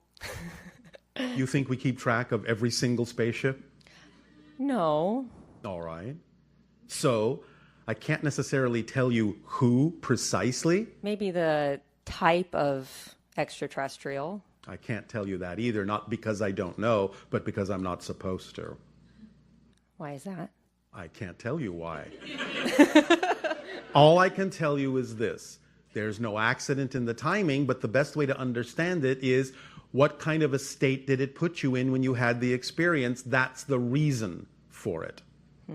That much I can tell you. So, what did you experience in that state? How did you feel? Excited. And? Anything else? Did you feel more connected to realities beyond yourself? Yes, absolutely. Then that's a signal and a marker for you that that feeling, anytime you remember what that felt like, even if it doesn't feel the same again, you're in that state, and therefore come from that state in all the actions that you take. That's what will serve you best. That makes sense. That's how to use it. Yes? Yes. In time, we may be able to tell you more specifically who it was, but right now it doesn't serve you to know that, and it is not the appropriate timing for us to divulge that information.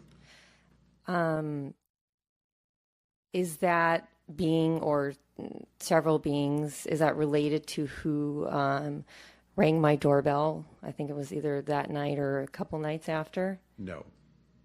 That's something different as we read your energy. Can you tell me about that experience? No. It isn't timing for these things. Okay.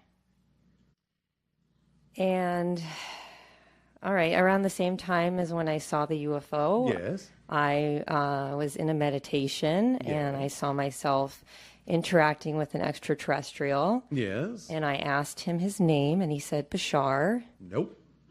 That wasn't you? Nope. Why did I get the name Bashar? Because you're familiar with us, and the vibration of that being is similar to ours, so you assumed it was us. But it's your own future self that's connected to our society. So the word Bashar is simply your translation, because remember, we don't have names. Bashar is not my name. Right. It's a recognition of a vibration. It's the recognition of what I do, because Bashar simply means messenger. So it was simply saying, I have a message. I'm a messenger. The translation into Bashar is simply what you're familiar with. That's why your brain translated the vibration, I'm a messenger, into the word Bashar. Yes? Interesting. Yes, it is, isn't it? Yes. But it's you interacting with your own future self. I like that. All right. And that gives you the biggest hint I can possibly give you about the UFO. Okay. Thank you. You're welcome. Now, fly away, little hummingbird.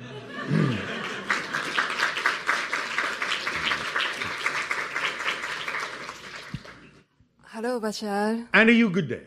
Such a pleasure to communicate with you. And for us as well to communicate with you. Thank you. What's my frequency? Right now, about 145 to 157,000 cycles per second. Okay. Does that really tell you anything? I just think, like, compared to Jesus and Buddha and then your vibration. Well, Jesus and Buddha were up in the 300,000 cycle per second range because they were truly being more of all that is. Okay. None of you are going to be in that range for a little while. You can be, but you're going through processes to recognize the awakening of the Christ consciousness and the Buddha nature within each of you.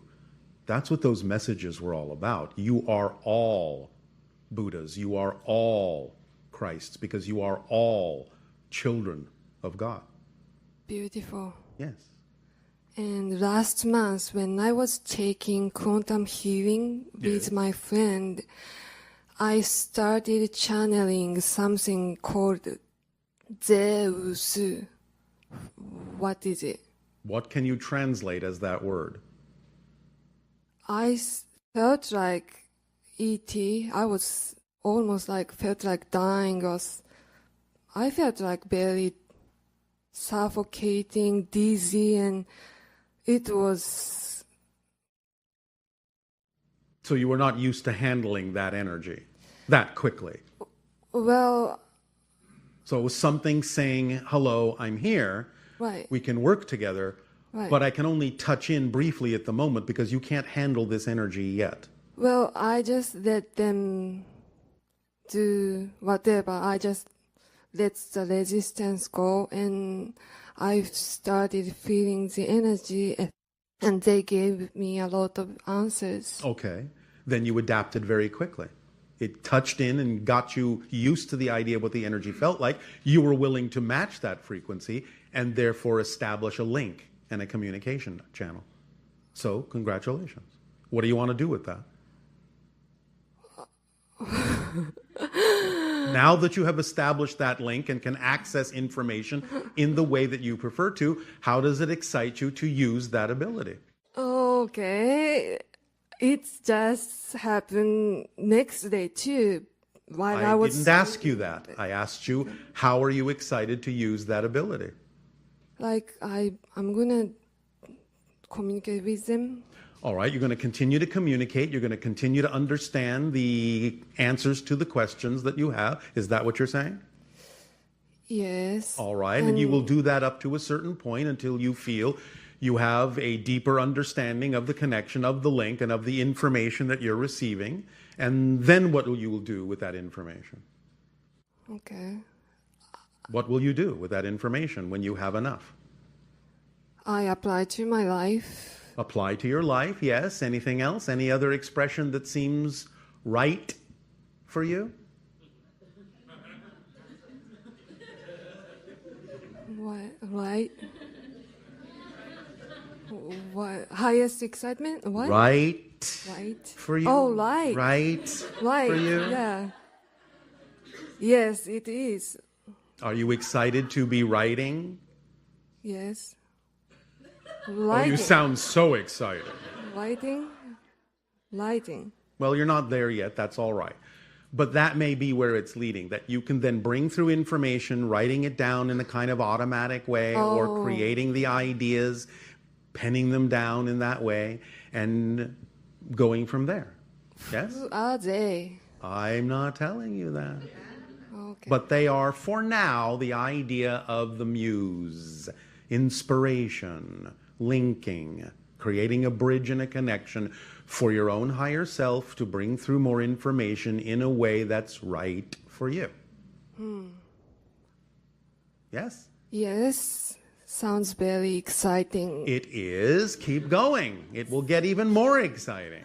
Thank you. And another thing is, since last year, I'm working on my self-esteem, self-image. Yes. And so I Yes. write something like, whenever I feel something negative, I write it down and then let it go. Oh, you write it down and let it go. Let it go. I feel Writing is already working for you. Yes, it works. All right. Well, congratulations. It really works. And All right. That's your permission slip. That's what gives your belief system the permission to let go of beliefs that don't work for you. Everyone has a different permission slip. So every moment I'm brand new. Repeat that. Every moment I'm a new person. You are new every moment, yes. Now you say it. Every moment I am new. Every moment I'm new. And now you say it. Took a while to catch on. Every moment I'm brand new. I'm new. Every moment I am new. Every moment I am new. Every moment I am new. Every moment I am new. Every moment I am new. Every moment I am new. Because you are literally new every moment. Literally a new person every moment. With a new past, as we discussed last night. With a new future every moment. Every change changes your past and your future because it has to all be one historic line in your space-time reality. So every change you make, every time you become a new person, every moment, that new person has to have a new past that makes logical sense in your space-time reality that would have had to happen to create that new person linearly. So you're constantly changing your past and your future from the present, from the now. That's why now is your point of power, and why the past and the future are illusions that simply exist simultaneously with you. They're not really in the past. They're not really in the future. They all exist now. So everything exists now. Yes. Future and past are illusion. Yes. Why my subconscious seems like holding some... Because of what you are defining yourself to be now. Because you're creating the illusion of continuity that says, my past is real and affects me now. So I will hold on to things, beliefs that I don't prefer, because I believe more strongly that I have no way of letting them go because my past affects my present, when that's not necessarily true. You have to change your belief about your relationship to time, because time is an illusion. Right. Right. I know. Right. But... But? But sometimes I cannot handle it. Yes, you can. It's just that you have a belief that you can't. Remember, negative beliefs don't want you to let them go. So negative beliefs will reinforce the idea that you can't handle letting them go in order to not let them go. You have to see through that as a trick of the negative belief. Again, it's not malicious. It's just the way they're designed, because all beliefs are designed to perpetuate themselves. If they weren't designed to perpetuate themselves, you wouldn't have a physical experience. You would never be able to believe anything is true. But you have to understand that the negative beliefs will use all sorts of other negative aspects in order to get you to not let them go, to perpetuate themselves. In other words, positive beliefs are telling you what's true about you. Negative beliefs are telling you what's not true about you. So they have to work harder to get you to believe what's not true. And they will do that by using such things as fear, or the belief that you can't handle something, or many other devices. But you have to understand that's just what they do, so you won't let them go. The fear, when it grows, the more fearful you become. That tells you that the negative belief has to work that much harder, because it realizes you're getting close to letting it go. So the more afraid you are, the closer you are to letting the fear go. That's the trick. You have to see through that and just keep going. Okay. Yes? Yes. Does this help? Yes. All right. Yes. That's enough for now. Okay. Thank you. My friend. That's enough for now. Thank you. My friend. That's enough for now. Thank you. Thank you.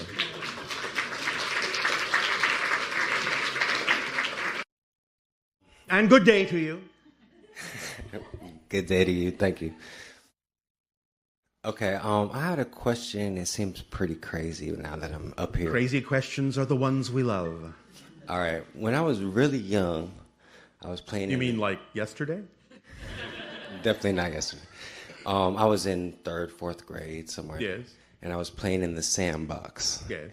And I saw what I feel like a little flying saucer.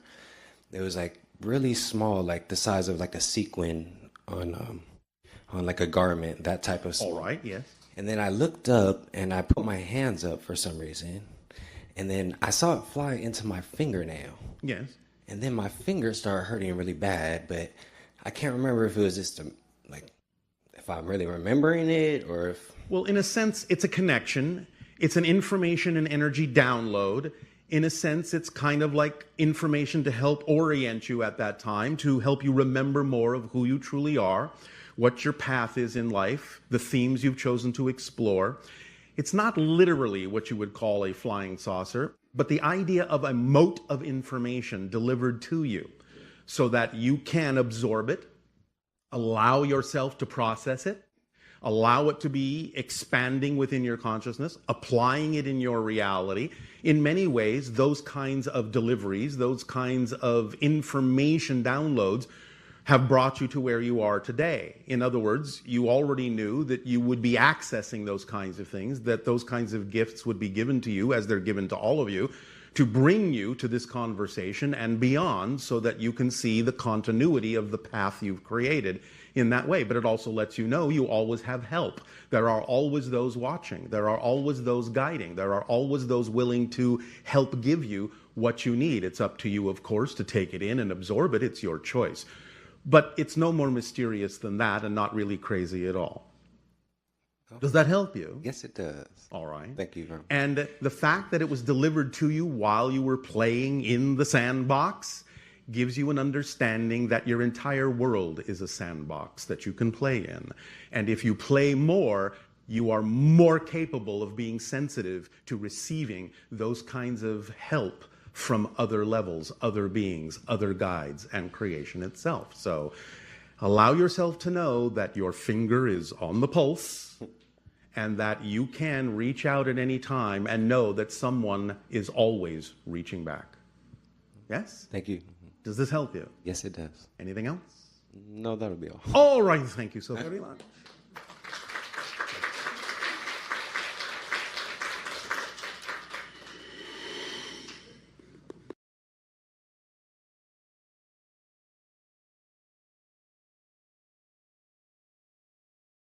Hello, my dear friend. And to you, good day. Such a pleasure to be here with you and celebrate.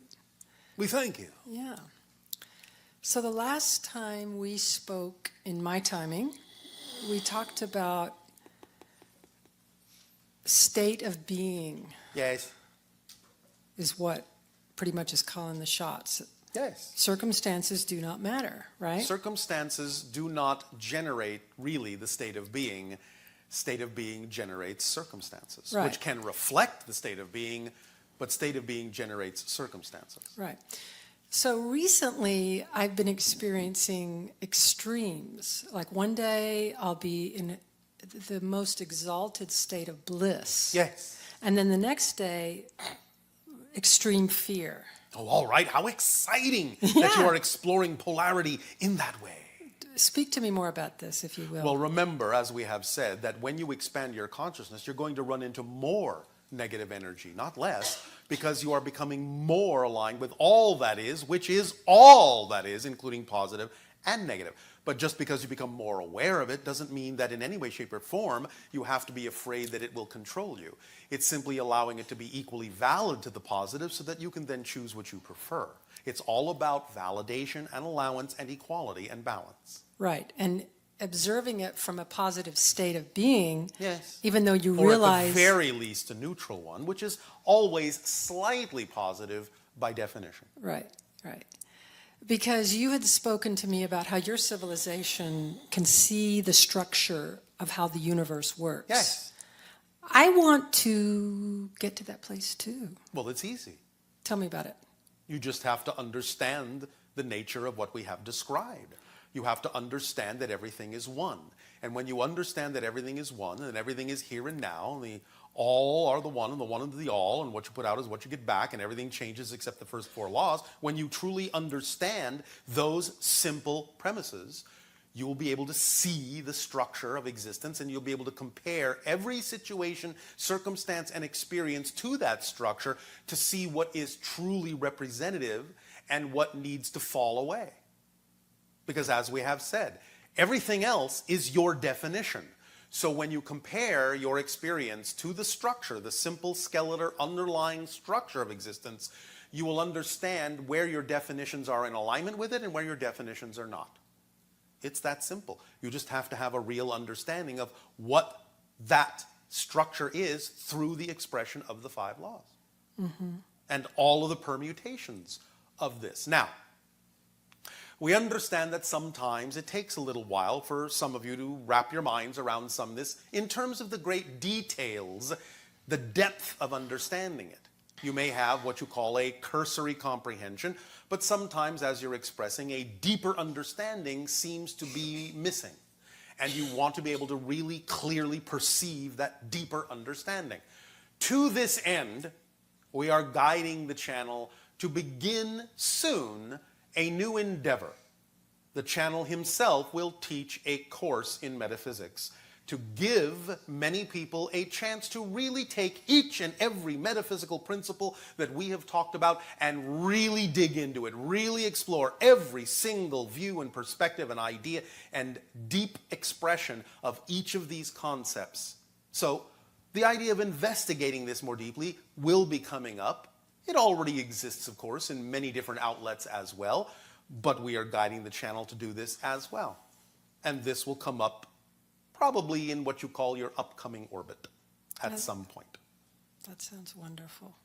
And thus then you will have an opportunity to have deeper discussions of each and every principle and really allow yourself not to make it second nature, but first nature. Right. To really see things, to see the structure, to understand the patterns in the way that we naturally do. To really allow yourself to experience what we call the science of the obvious. Right. Yes. Well, yeah, and this is a lot of the studying I've been doing. It's the observer effect, you know, and I can intellectualize it, but I don't live it 100% fully, and I want to. All right. Yeah. And you can. And one of the ways in which you prevent yourself from living it fully is by having a definition that says you're intellectualizing it. Mm. Remember, what you know, you do. Right. Yes? So the idea is you actually do know it. You just don't quite believe that you know it yet. Mm. And that's the difference. You don't quite know you know it yet. And that's the difference. But you do know it. You all know it. You just don't know you know it yet. Why is that? Because you have forgotten what you know in order to have an experience of discovering.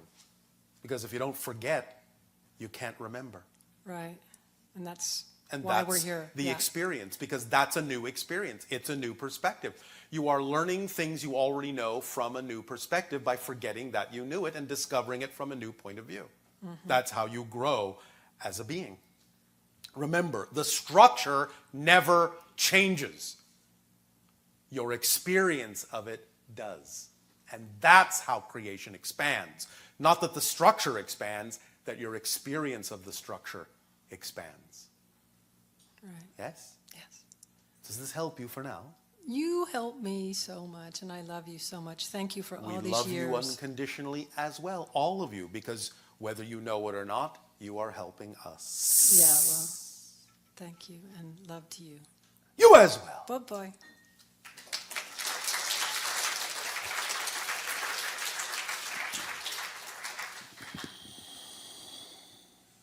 Hello, Bashar. And to you, good day. That's very nice to hear it in person from you. You as well. So I have a question. Yes. I'm still not very clear about the concept of karma. Yes. In what sense? I was growing up in a family where that concept was always presented as punishment for something I'd done. Yes. And therefore, it created fear in me Yes. that if I do something, I'm going to be punished many times more. Yes. And it creates such a deep fear in me. Yes. Because you're holding on to that definition as being real. But now you're saying that you know it's just a definition, so why are you still holding on to it? That's my question. That's well, what I want. how is it serving you? Remember when we talked about motivation? The only reason you hold on to something is because you must have a definition that says it's serving you better than the alternative. That's true. So what are you afraid of if you let it go? What are you afraid will happen? You see, many of you say you can't figure out what that fearful definition is, but really you can. It's actually very simple. All you actually have to do is magnify it in order to get a good look at it. And an easy way to magnify the fear is by using your imagination to take it to the extreme levels of terror. What's the worst possible thing I can imagine would happen if I actually let go of that belief? And if you're willing to hear the answer, you'll hear it. You'll receive it. You'll find out what it is. So what are you so afraid will happen if you stop believing that karma is punishment? Are you afraid you'll go wild, out of control? That you will do heinous things?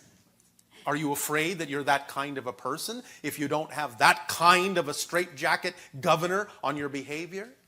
Because you don't trust who you are deep down, really, as a person, and so you need that strong iron fist to keep you in line. Are you afraid of who you really are? Are you afraid of your power? Do you have a definition also that your pure power will somehow make you go astray? What do you fear? I have a belief that if I'm in certain situation, yes, and I feel I want to change it, you want to change yourself. Why would you want to put change? myself into a different situation? Well, all right, but you want to change yourself. When you change yourself, it doesn't matter if the situation changes, you'll respond to it differently, and that's the proof of change. Not that the situation out there has changed. Proof of change is that you respond differently even if the situation still looks the same. That's right. I know. That's why I said it. And yes. You asked me what I fear. Yes.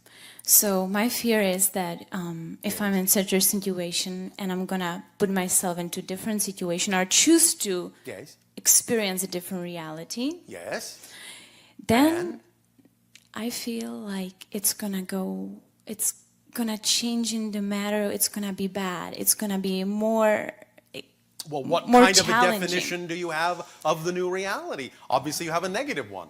Why do you have a negative definition of the reality you're shifting to? Why would you assume that it's going to be negative?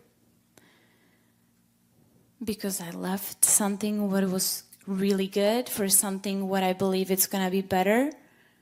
And so, then why wouldn't it be better? And I'm afraid that it's going to be worse.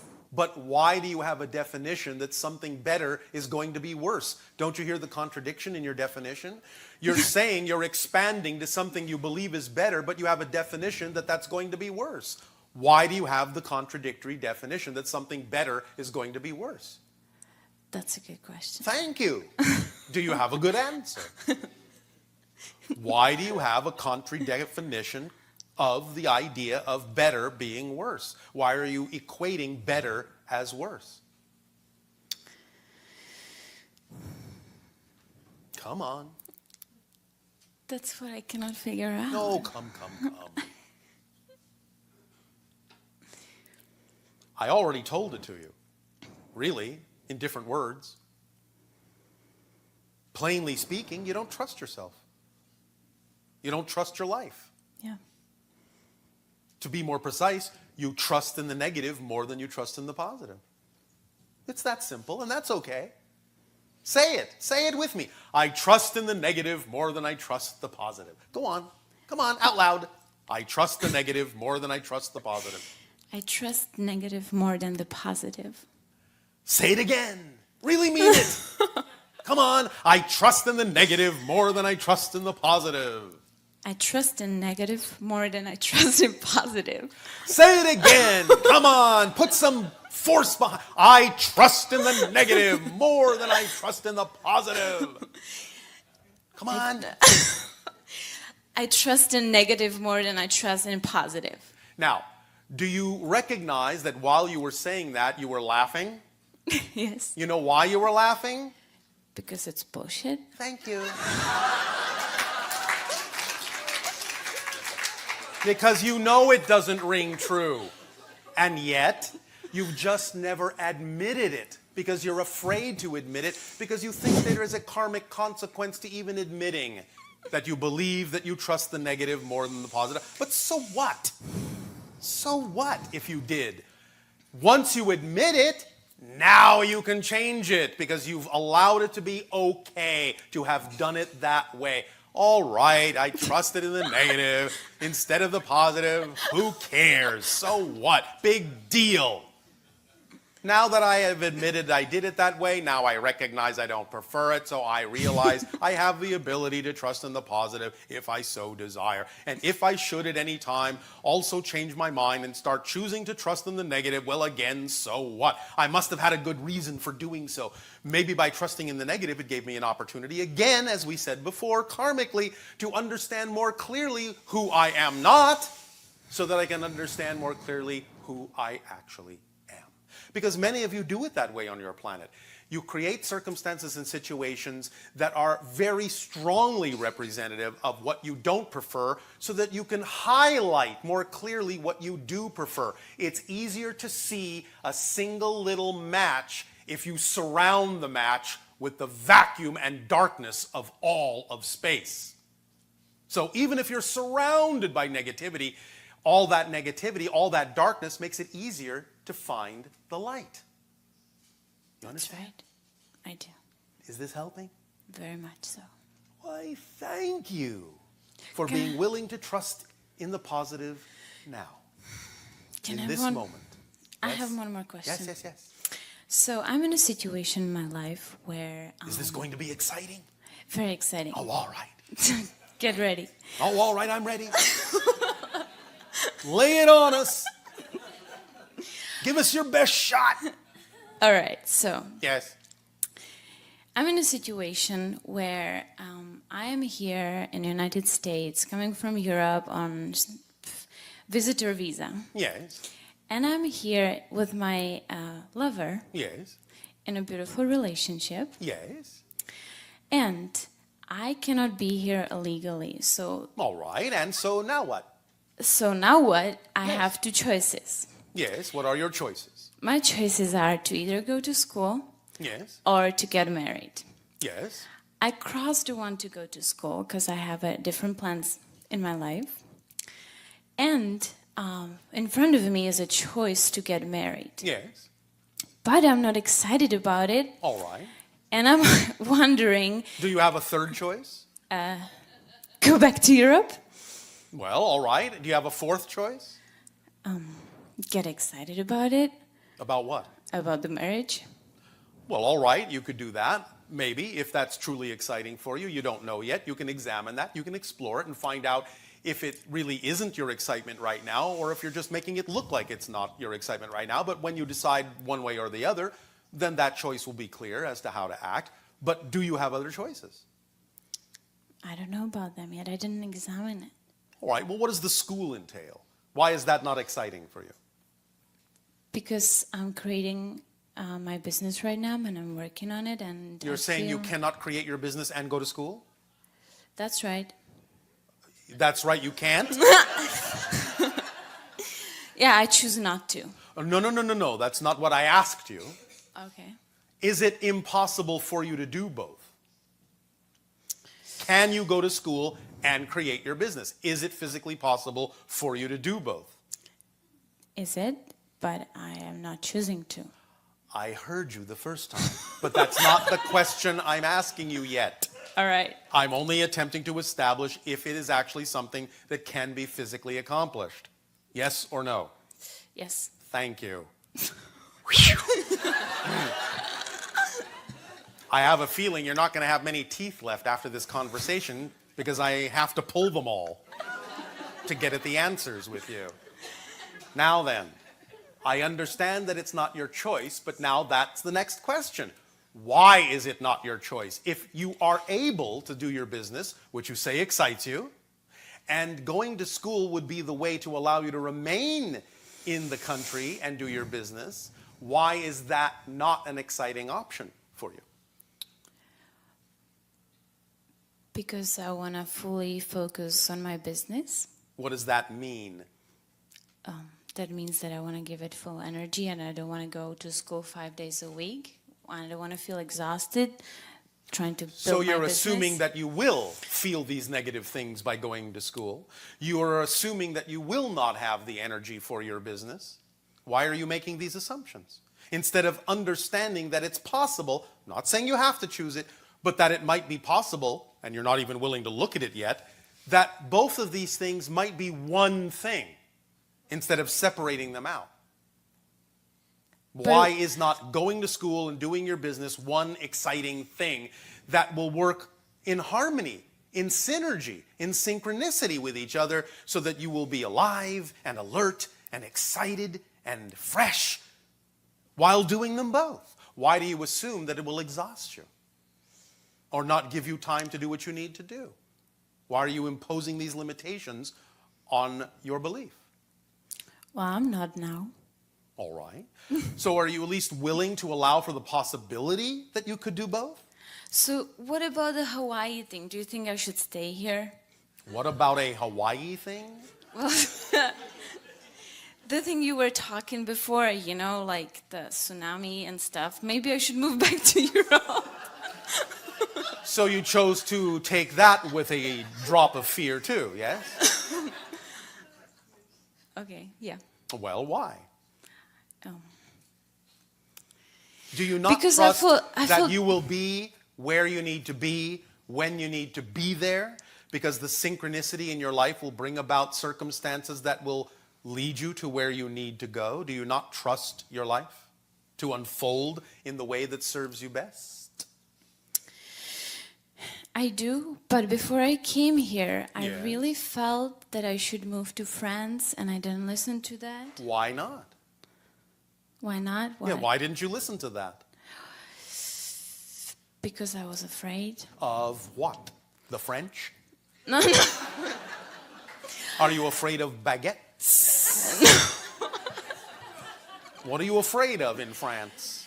I was in a relationship with my lover, and I was Yes. afraid. Is this another person? No, this is the same lover I'm talking about. I want to get married with. Oh, I thought you said you weren't ready for marriage. Now suddenly you want to get married. No. I'm playing with you. What is it about France that was so fear-inducing? It was nothing about friends. I was totally excited, and But why didn't you go? Because What were you afraid of? Because I promised my lover Yes. that I'm gonna come back, and I didn't want to, and I did anyway. Well, why didn't you want to? I don't know. I didn't feel excited about it. I felt excited about friends. That's why I wanted to do that. Do you not understand that by acting on your excitement, if your lover had also been part of that, then things would have worked out in a way to include them both, which is what we're attempting to tell you about the idea of business in school? You keep separating things out. This or that, this or that, this or that, instead of this and that, this and that, this and that. Your definitions need to be bigger and not cut into pieces that are then apparently mutually exclusive and conflictive. Look at things holistically. If you act on your highest excitement, excitement is the not only driving engine of your life, it's the organizing principle. And therefore, if France and your lover and business and school are all actually a part of your excitement, they will find a way to synchronistically all work together harmoniously. You need to trust your excitement definition. You need to have a bigger definition of excitement, a more positive definition of excitement, instead of creating contrary definitions and pitting them against each other. That only creates conflict within yourself, and no wonder you're confused. And no wonder you're afraid, because your definitions are too small. Make them bigger. Inclusive. Because if something is truly your excitement, it will include, by definition, anything else that is actually representative of your excitement. And if that thing is not included, it wasn't representative of your excitement. And your excitement will have shown you what belongs and doesn't belong in your definition of excitement. Yes? But all you have to do is act on the thing that excites you the most first, that you're capable of acting on, with no assumption of the outcome. And then let it show you what the outcome actually can be, instead of assuming you have all the answers in your physical mind and you know exactly how this is all going to turn out because everyone says it works this way when I do it this way. Let your higher mind show you what the outcome could be with its broader imagination, instead of limiting your higher mind with the physical mind's limited imagination of what the outcome should be. All right? All right. Is this helping you? Very much so. Then I will say bon voyage. Thank A you bientôt. Plus tard. Au revoir. Thank you so much. I appreciate it. You're my genius. Je t'aime.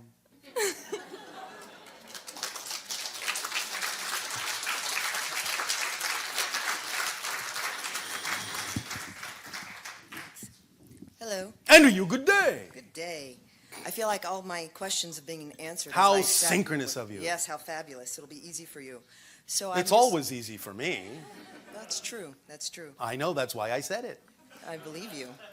So I have created an incredible, interesting journey that I'm on. Where I'm having lots of... How fascinating. Yes, it's fascinating. Where I'm having lots of synchronicitous opportunities and meeting incredible people. And a lot of things are coming into my orbit. Oh, all right. So what I'm trying to figure out is...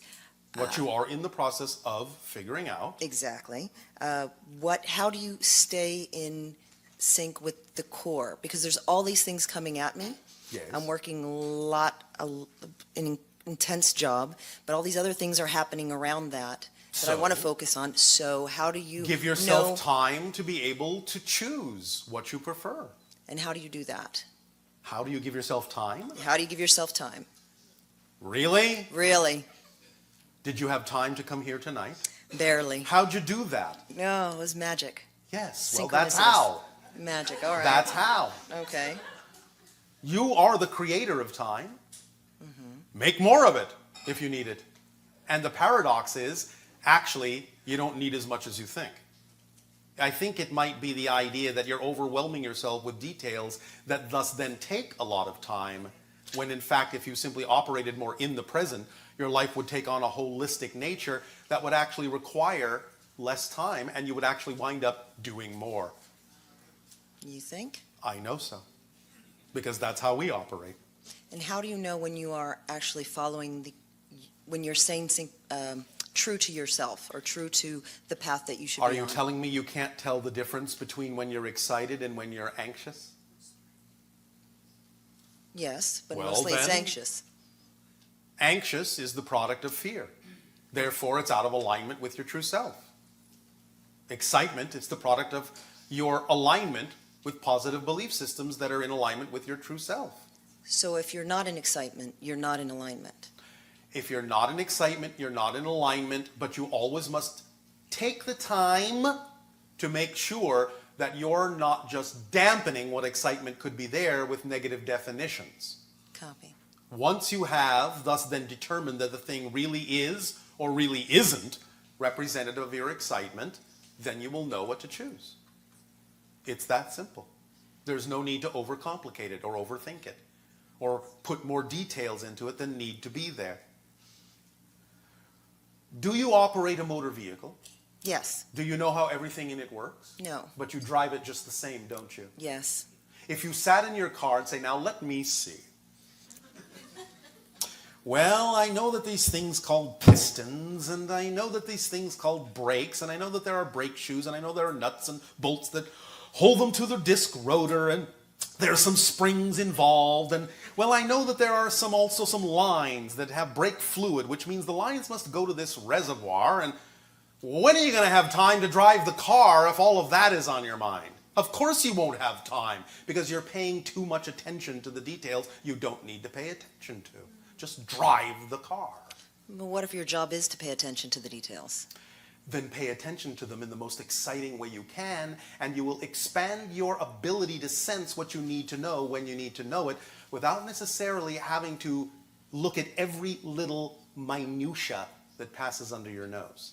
It's all well and good to be detail-oriented in an organizational sense if that is your job. Of course, the question is, are you excited about that? Not particularly. Well, then there you go. So if you allow yourself to start acting on the things that actually are more representative of your excitement, you will most likely find out that they are a little bit more holistically structured. Right. Than what you have been forcing yourself to do, even though your job is detail-oriented. Your first job is to actually act on what excites you the most. And let that show you that it will support you if you're willing to know that it can. And bit by bit, at whatever pace you're comfortable with, the excitement will show you can be supported, and then you can let go of the thing that really doesn't excite you. And you'll find out that you have a lot of time on your hands to do things that you really enjoy. Excellent. Does that help you? It sure does. Why, thank you. Well, thank you.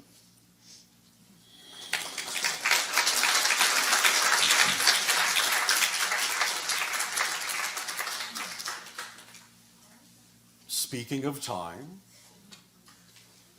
Where are we, Nania? We are at the very end of the evening. Yes, we are. In perfect timing. We will once again thank each and every one of you for the co-creation of this beautiful karmic exchange. I remind you, we deserve each other.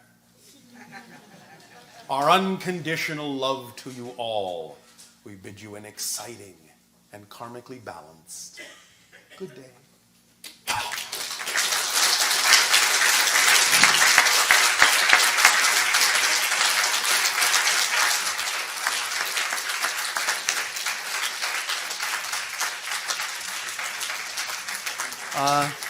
How'd it go? Good? You have a good time? Thank you all very, very much for being here tonight. We really appreciate it. And I'll see you again. Have a wonderful evening.